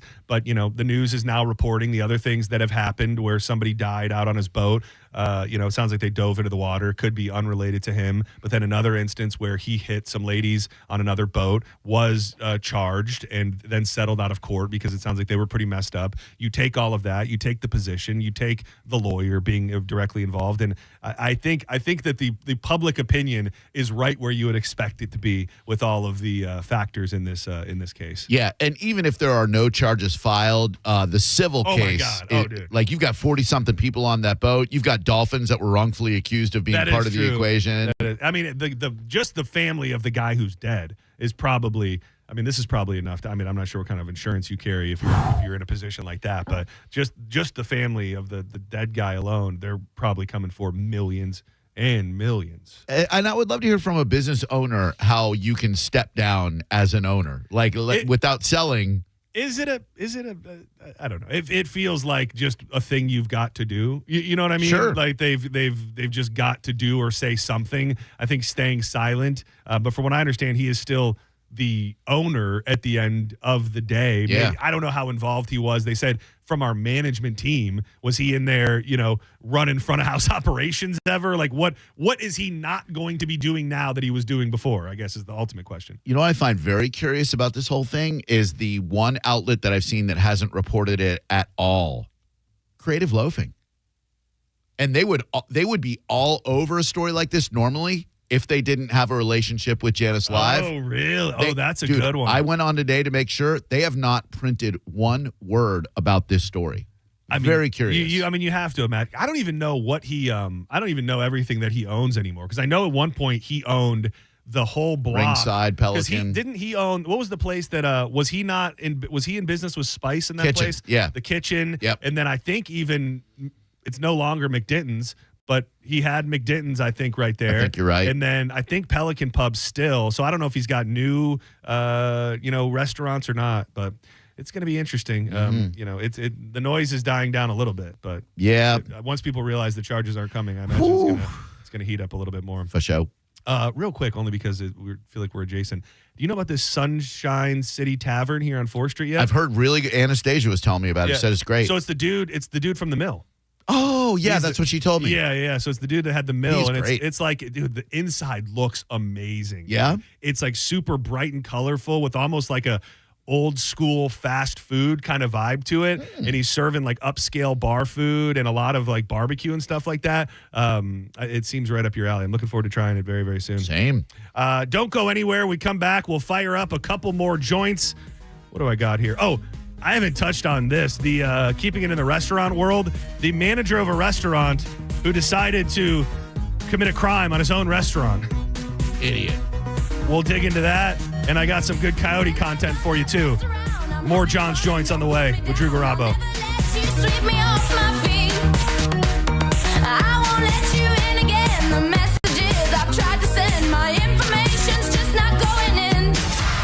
You're listening to Setting Show on 102.5 The Bone. Did you miss the Mike Calta show today? I got a nice text yesterday. You'll never in a million years guess from who. I'll tell you, it's somebody that I don't think ever texted me before, and somebody who I would just assume doesn't like me. I thought you were trying to narrow it down. You people. Listen to the Mike Calta show every weekday morning at 6 a.m. on The Bone. Or anytime with the full show replay on the free 102.5 The Bone app. Now, a Bone traffic update from the Farah and Farah Personal Injury Attorneys Traffic Center. Slowdown still on I-4 eastbound heading towards Plant City from that earlier vehicle fire we had. Now it's been moved off to the side. All lanes are back open. Traffic is just slowly getting back up to speed in that area. Also, we do have a road closed due to road construction. This is going to be Boyette Road between US 301 and Sweetwell Place. Bridges right now, they are still looking good. They are running up to speed and accident free. And seeing slowdowns right now, I-275 north heading towards downtown Tampa, along with I-275 north heading towards downtown St. Pete. I'm Ashley with traffic. Summer is here. Get your backyard ready with Waterman Construction. Pavers, decks, and custom outdoor spaces done right. Call 813-715-7383 or go to watermanproperties.net. It's Jeff Jr. from Trajan Wealth, and I've got something important to talk to you about, your 401k. If you have changed jobs, there are two very important considerations. You don't want to leave your 401k behind, and you don't want to roll it over into your new company plan without consulting Trajan Wealth first. 401ks will often have limited investments or age-based options. Since companies have to make choices to suit all employees, they may not be suited to you, which could cost you fees and money. When you roll over your 401k into an IRA, you not only keep your money growing tax deferred, but you also gain access to a world of investment options specifically designed for you. Trajan Wealth and our fiduciary advisors have helped thousands, and we can do the same for you. Call Trajan today at 813-550-1000. That's 813-550-1000. Advisory services offered through Trajan Wealth LLC, an SEC registered investment advisor. I'm sure everyone says this, but my mom really deserves the world. This year, I finally found a Mother's Day gift that comes close. She loves Hellsberg, so I'm getting her these timeless gold earrings she can enjoy for years to come. They feel special enough to show how much I truly appreciate everything she does for me. And I mean everything. I even sent my dad a link to the Diamond Eternity band he'll be getting her, too.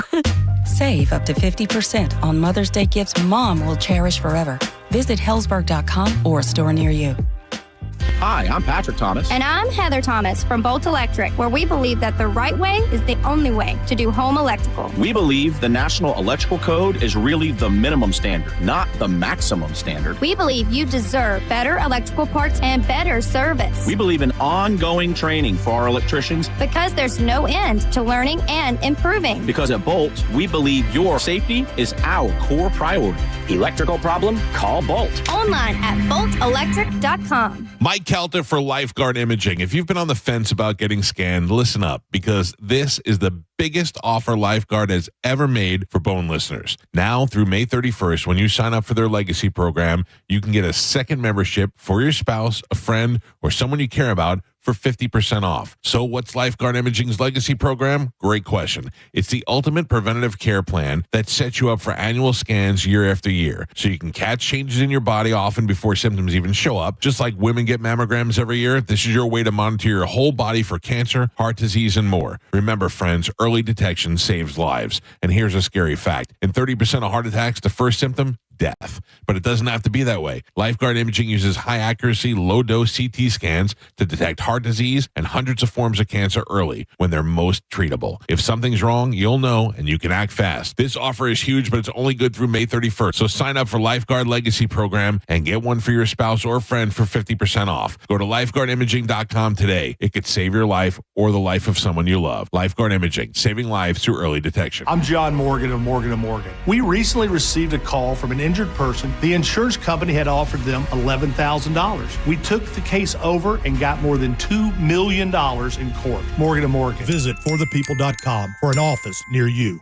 Great Scott! Back to the Future is now on stage, and it's a jaw-dropping spectacle rapes USA Today. When this baby hits 88 miles per hour, you're going to see some serious entertainment. On stage now through Sunday at Straz Center. Get your tickets yesterday at strazcenter.org.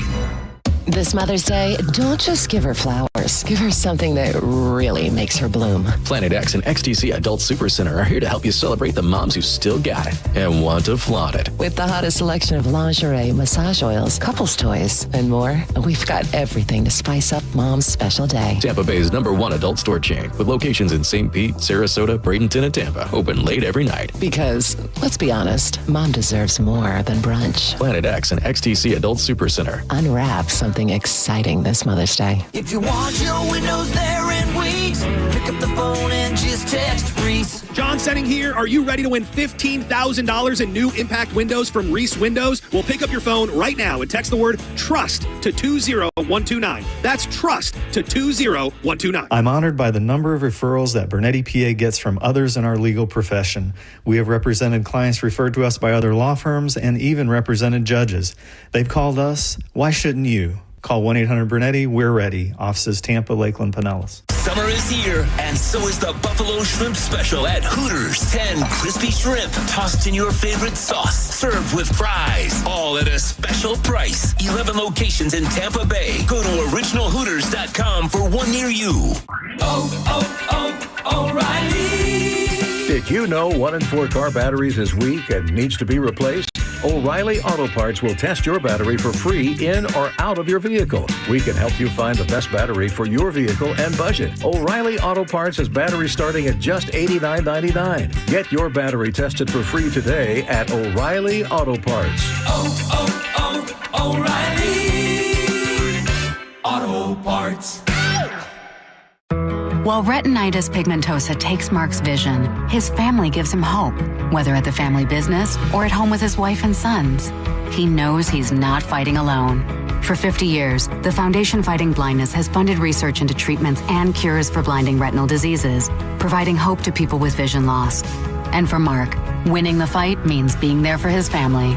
The Foundation Fighting Blindness. Together, we're winning. Help us end blinding diseases at fightingblindness.org.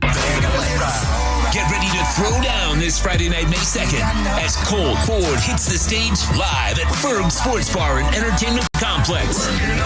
Grab yours now at ticketweb.com. It's Colt Ford live at Ferg's in downtown St. Pete. Don't miss it. Involved in a car accident? We understand the pressure you're under. Call Farah and Farah. Tampa. This Saturday, May 3rd, Michelob Ultra is the proud beer sponsor of Barbecue Love Fest, an epic day of barbecue with pitmasters from across the country, live music, cold beer, and good vibes. Get your tickets while they last at bbqlovefest.com. Now, a weather update from the Sun Toyota Weather Center. Sun, Toyota.com. I'm Fox 13 Chief Meteorologist Paul Delgado. All clear tonight, mild night. Low temperatures by late tonight near 70. Another dry day coming up on Friday. Plenty of sunshine. Highs near 90. A slight uptick in rain chances Sunday and Monday. Now, back to Real Raw Radio. Sponsored by Anajar and Levine. Accident attorneys. Call 1-800-747-FREE. That's 1-800-747-3733. Now, back to Senning Show. With your host, John Senning. Say yo, Sean Kingston. Yo, way too beautiful. I don't want to call you out, Drew Garabo, but if you were in the NBA and we were ranking your shooting average in studio, it's not good. Very low percentage. Yeah, John. it really is. What's the next thing to get into now? Nothing. I mean, There's no sport. I mean, the answer is NASCAR and wrestling. I hate to tell you. Yeah, radio, baby. Yeah. NASCAR over baseball all day. I can't get into baseball again. I've tried.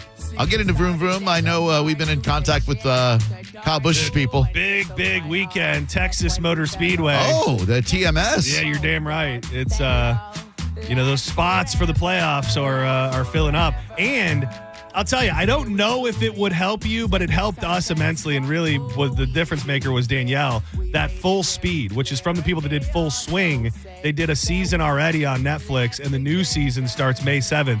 It helps a lot to know these guys and know who you like and who you want to root for and stuff. So that's kind of what fired us up this season. Dick Trickle, baby. AJ Foyt. Willie T. Ribbs, one of the first African-American drivers. Dude, I can't. This is gonna sound like it's out of nowhere, but the more attention I'm paying to NASCAR, it is the craziest thing ever that Dale Earnhardt died racing in NASCAR. Just crazy that Dale Earnhardt, essentially probably the biggest figure in NASCAR, died driving in NASCAR when not a lot. I mean, people have died. What are the chances the biggest name in NASCAR ever would die in a NASCAR race? It is. I don't know that there's a conspiracy theory, but man, it's just the craziest thing, man. Guy doing what he loves. Yep. Didn't he have the most titles or something? Not the most. Or Talladega wins or Richard something? Petty. He has a bunch. Raise hell, praise Dale. That's what we do around here, brothers. That's all we can do. Raise hell and praise Dale. That's all we can. That's all we can do. A Bradenton man thought the inside job was the way to go. The general manager of Oak and Stone Restaurant was arrested on Tuesday for burglary of his own restaurant. Oops. An employee arrived at the restaurant and saw that the doors were open and were unlocked. The safe was empty. The cash register located behind the bar was forced open. The employee told the general manager, who said he locked the restaurant. Detectives then obtained video from the Oak and Stone and showed a masked person walking around the manager's office at 5:44 a.m., unplugging the security cameras. In the video, the suspect weaves around tables and enters the office before touching anything he uses with a rag to cover up his fingers, and then the video cuts out. After reviewing multiple outside cameras, the suspect's car was identified as a Kia SUV registered to William Billy Johnson, the general manager. Oops. He left the car 7 blocks away, walked to the restaurant, and opened the door with a key. 10 minutes later, the suspect walked out and wiped the door handles, leaving the door unlocked. He returned to the Kia carrying a deposit bag. He was taken into custody Tuesday evening after being arrested at his home. He was refusing to speak with detectives during the ongoing investigation. Oak and Stone released a statement, pretty much saying this isn't our style. I mean, I guess if you're going to be a criminal, that feels like a way that you could do it where it takes away some of the variables. If you go into a restaurant that's not your restaurant, you don't know who's there, you don't know what could happen. Maybe there's an employee still there that's strapped up and is going to shoot you. But ultimately, with the comfort that comes with burglarizing your own establishment comes the fact that it's probably much easier to determine the fact that it's you. Well, John, you and I both worked restaurants. You've got to be the dumbest GM in the world if you can't figure out a better way to rip off your restaurant than to fake a breaking and entering. Yeah, it really is. It seems like there would why not just try to skim a little bit? Or just, I mean, he's the general manager, so the guy probably has extreme access to the books and to the deposits every day, where you close out a few transactions every now. Again, I'm not saying that's what you should do, but doing a straight up fake burglary. Clearly not the best bet. Dude, fake food deliveries, fake liquor deliveries. We got a case of champagne at $1,000. Then you just pocket that money. Did you ever have anybody in the restaurant that, like, any of the restaurants that you worked at, get fired for stealing? Yeah, all the time. Yeah. I fired a lady when I was a manager. Oh, really? Oh, I caught her giving food away to a table. She had been doing it for weeks in a row. And finally, I was like, this week I'm going to bust her. So her friends came in, brunches, bottles of champagne, etc. And when they left, she had charged them for one brunch and a water. And it was a party of 4. And I said, Karen. Oh, it was Karen. Those Come damn on. Karens, man. Those damn Karens. I was suspended twice from Ruby Tuesday for that. I wasn't. Here's the thing. I wasn't scamming to make money. The first one, I had only been in town for not that long. It was shortly after we moved to Florida, and I got my first bartending shift, and it was just some girls. Some girls came up to the bar, and they were doing shots of tequila, and yeah, I remember the next day. This lady, she hated me. She was a lady manager who just hated me. Yeah. And the general manager, the regional manager showed up. No, district manager. Oh, damn. The regional's DM. above. Yeah. So it was above the GM. It was the district manager. And he came in and he was like, hey, he's like, Lisa, told me that she thought you were giving away some drinks last night. And we did watch the video. And, we can see that you gave away at least 3 rounds of Patron shots without charging. So they took me out for 2 weeks. And then, for 2 weeks. And then it happened again years later in Brandon. We were working at the Rubies at the Brandon Mall. And I believe, if I remember correctly, Danielle and I both got in trouble. And it was just our friends came up. And we were giving them 2 for 1 outside of the window of when it was actually 2 for 1. Oh, my God. I don't remember. Nothing. I think I was working so little then that I don't think it really mattered, but I think it was another 2-week suspension. I was a scammer at Olive Garden. Oh, yeah, dude. I mean, I was a scammer big time. I would first, the line cooks were buddies of mine. I would buy them beer after their shift, and I'd have my friends come in, and I just wouldn't ring up their meals. And then if you got brunch on Sunday morning at Olive Garden, it was the only thing you get. Like all you can eat brunch, $6.99. This is when everybody paid cash. So I would just hold on to one check instead of turning it in. And like party of 2 was like $14.23 with tax or whatever. People would give me a $20. I'd give them $5 out of my pocket and just keep using the same check over and over again. Dude, they claim that that fraud and scamming is what ultimately was one of the last nails in the coffin for Ruby Tuesday, because they were trying to do a massive push on coupons, and it was buy one get one free entrees. And it was at the time when they had elevated their menu. So we had steak and lobster. You could get 2 steak and lobsters. They were $28.99 a piece. So we would.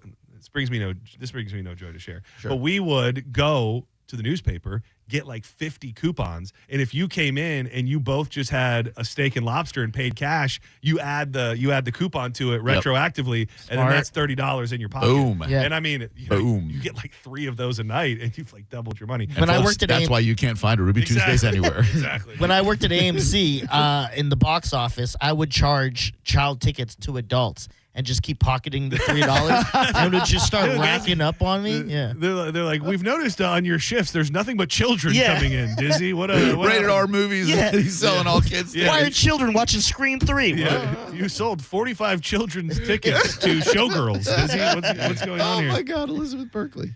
Do not go anywhere. Drew Garabo Live is coming up next with a cat named Mo. We will be back live tomorrow at 1 p.m. Thank you, Diz. Appreciate you. I think we're going to attempt to fire up a Dirtier Than Diz tomorrow. We haven't done it in a while. Yeah. We've got a couple sordid details from Dizzy's past that should be great. That's it. Setting show's over. Drew Garabo Live's up next. I didn't mean it when I said I didn't love you so. I should have held on tight. I never should have let you go. You're listening to Setting Show on 102.5 The Bone. We are Real Raw Radio. 102.5 The Bone. Let Let's have some summer fun in the summer sun, Bone Fam. It's the Neutral Summer of Music, presented by Neutral.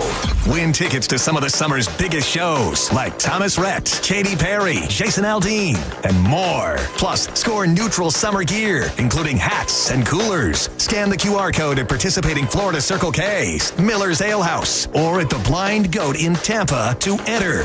Neutral. Keep it tasty. Visit theboneonline.com for more details. Now, a Bone traffic update from the Farah and Farah Personal Injury Attorneys Traffic Center. Slowdown still on I-4 eastbound, heading towards Plant City from that earlier vehicle fire we had. Now it's been moved off to the side. All lanes are back open. Traffic is just slowly getting back up to speed in that area. Also, we do have a road closed due to road construction. This is going to be Boyette Road between US 301 and Sweetwell Place. Bridges right now, they are still looking good. They are running up to speed and accident-free. And seeing slowdowns right now, I-275 north heading towards downtown Tampa, along with I-275 north heading towards downtown St. Pete. I'm Ashley with traffic. After you've been injured at no fault of your own, you shouldn't be stuck footing the medical bills or dealing with lost wages. Farah and Farah's accident attorneys are here to make it easy. Contact Farah and Farah, 1-800-500-5555, farahandfarah.com. Make it a Farah fight, Tampa. Jasmine runs the boutique in town that always has the hippest trends. But before her store became a runway hit, she went to Mid-Florida, a local credit union that gave her shop the business checking account she needed. Plus, Jasmine pocketed $300 with her new account, proving that green is always on point. Now she's turning her A-line dresses into A1 gains, and her financial worries, they've gone out of style. Mid-Florida, your life, your money, your credit union. Membership eligibility, terms and conditions apply. Insured by NCUA. I have quite a few coworkers who have used WeatherTight to replace their doors and windows, and I consistently hear what a good job they do. WeatherTight Mike hires only the best installers and salespeople, and he takes good care of them so that they'll take good care of you. If you need replacement windows or doors, don't hesitate. Just trust me on this one. Call WeatherTight Windows for your free consultation. WeatherTightWindows.com. WeatherTight Windows.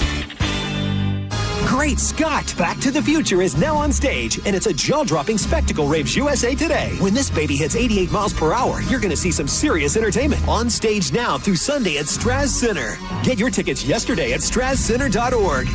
Preparing to sell your home can be costly and time-consuming. You can skip the hassles of a traditional home sale and sell your home stress-free with a guaranteed offer from Mark Spain Real Estate. Hey, it's JP. You can say goodbye to the stress that comes along with showings, open houses, and costly home repairs. My friends at Mark Spain Real Estate will sell your home fast and for maximum value. With over 12,500 five-star reviews, trust the top real estate team in the U.S. to sell your home for top dollar. Just go to markspain.com to get a guaranteed offer on your home today and start packing. Drinking and driving don't mix. If you've been injured by a drunk driver, we're Bernetti PA and we sue drunk drivers. We know you may not have been ready. Call 1-800-BERNETTI. We're ready. Offices Tampa, Lakeland, and Pinellas. Is your financial advisor offering you up to a 30% upfront bonus? Are they promising you up to 10% growth per year guaranteed for your retirement income? If not, you need a new financial advisor. I'm Jeff Jr., founder of Trajan Wealth. If you plan to retire within the next 10 years, don't wait only to find out it's too late. I've seen hard-working folks like you retire only to be required to go back to work, all because their advisor told them guarantees like these were too good to be true. They're not. That's up to $30,000 up front or up to $10,000 per year on $100,000, all guaranteed for retirement income. Don't work when you're supposed to be retired. And if any financial advisor tells you it's too good to be true, they simply don't have the options we do. Call Trajan today at 813-550-1000. Annuity guarantees are based on the claims paying ability of the issuing insurance company. There are 472 reasons to shop auto lenders in Palm Harbor. We call reason number 4 tariff freedom. Right now, almost all new and used cars are being hit with a 25% tariff. That's an added cost of about $6,000 more per vehicle. But at auto lenders, we get our vehicles in a totally innovative way. So you'll find the best one-owner cars, trucks, and SUVs, all tariff-free. Auto lenders was always thousands less. Now you'll save so much more. Visit us today in Palm Harbor. Looking for expert construction services in Tampa Bay? Waterman Construction Group is your go-to for commercial and residential projects. From demolition to new HVAC, patios, pavers, and driveways, they've got you covered. Whether it's a new build, a remodel, or storm repair, Waterman Construction handles your project from start to finish with personalized service, honest pricing, and guaranteed same-day response. Visit watermanconstructiongroup.com or give them a call at 813-715-7383. Waterman Construction. Your vision is their mission. Call them today and tell them you heard about it on the Mike Calta Show. Get ready. Welcome to Rockville is gearing up to take over the Daytona International Speedway from May 15th to 18th with Green Day, Korn, Shinedown, and Linkin Park. Plus, Bad Omens, Incubus, Good Charlotte, Rob Zombie, Alice in Chains, Pierce the Veil, Marilyn Manson, 3 Days Grace, Sublime, Hailstorm, I Prevail, Three Doors Down, Jimmy Eat World, Motionless in White, Bush, Chevelle, Mudvayne, and so many more. Welcome to Rockville. North America's largest rock festival is finally here. May 15th to the 18th in Daytona Beach. 5 stages, 4 days, and over 150 bands. Select passes on sale now at welcometorockville.com. Time marches on, and a lot has changed. But one thing has not changed. Washington regulations on local stations. Regulations that make it tough for local TV and radio stations to compete with global big tech platforms. If you want to keep local news, weather, and live sports on TV and radio, we need updated regulations. Tell Washington to modernize the rules to help local stations compete. Learn more at nab.org/modernize the rules. This message furnished by the National Association of Broadcasters. At International Diamond Center, we're all about family, and no one plays a more important role in the life of any family than Mom. She's the rock, the hero, the one that holds it all together. So we invite you to help us celebrate the mothers in our lives with the perfect Mother's Day gift and a little something extra. We've put together a special collection of jewelry just for Mom. We've set aside these carefully selected items so there's no guesswork. You can stop in, shop with ease, and get Mom a timeless gift she's sure to love. And to make it really special, with any purchase of $249 or more, we'll give you a $50 spa gift card so she can use it to treat herself to a day of pampering and relaxation. So come join us at IDC. Help us say a big thank you to the mothers in our lives with a gorgeous bracelet, maybe a pair of diamond earrings, a colored gemstone ring, or a piece from our Perfect Love collection. Buy the jewelry and we'll throw in the $50 spa treat at no charge.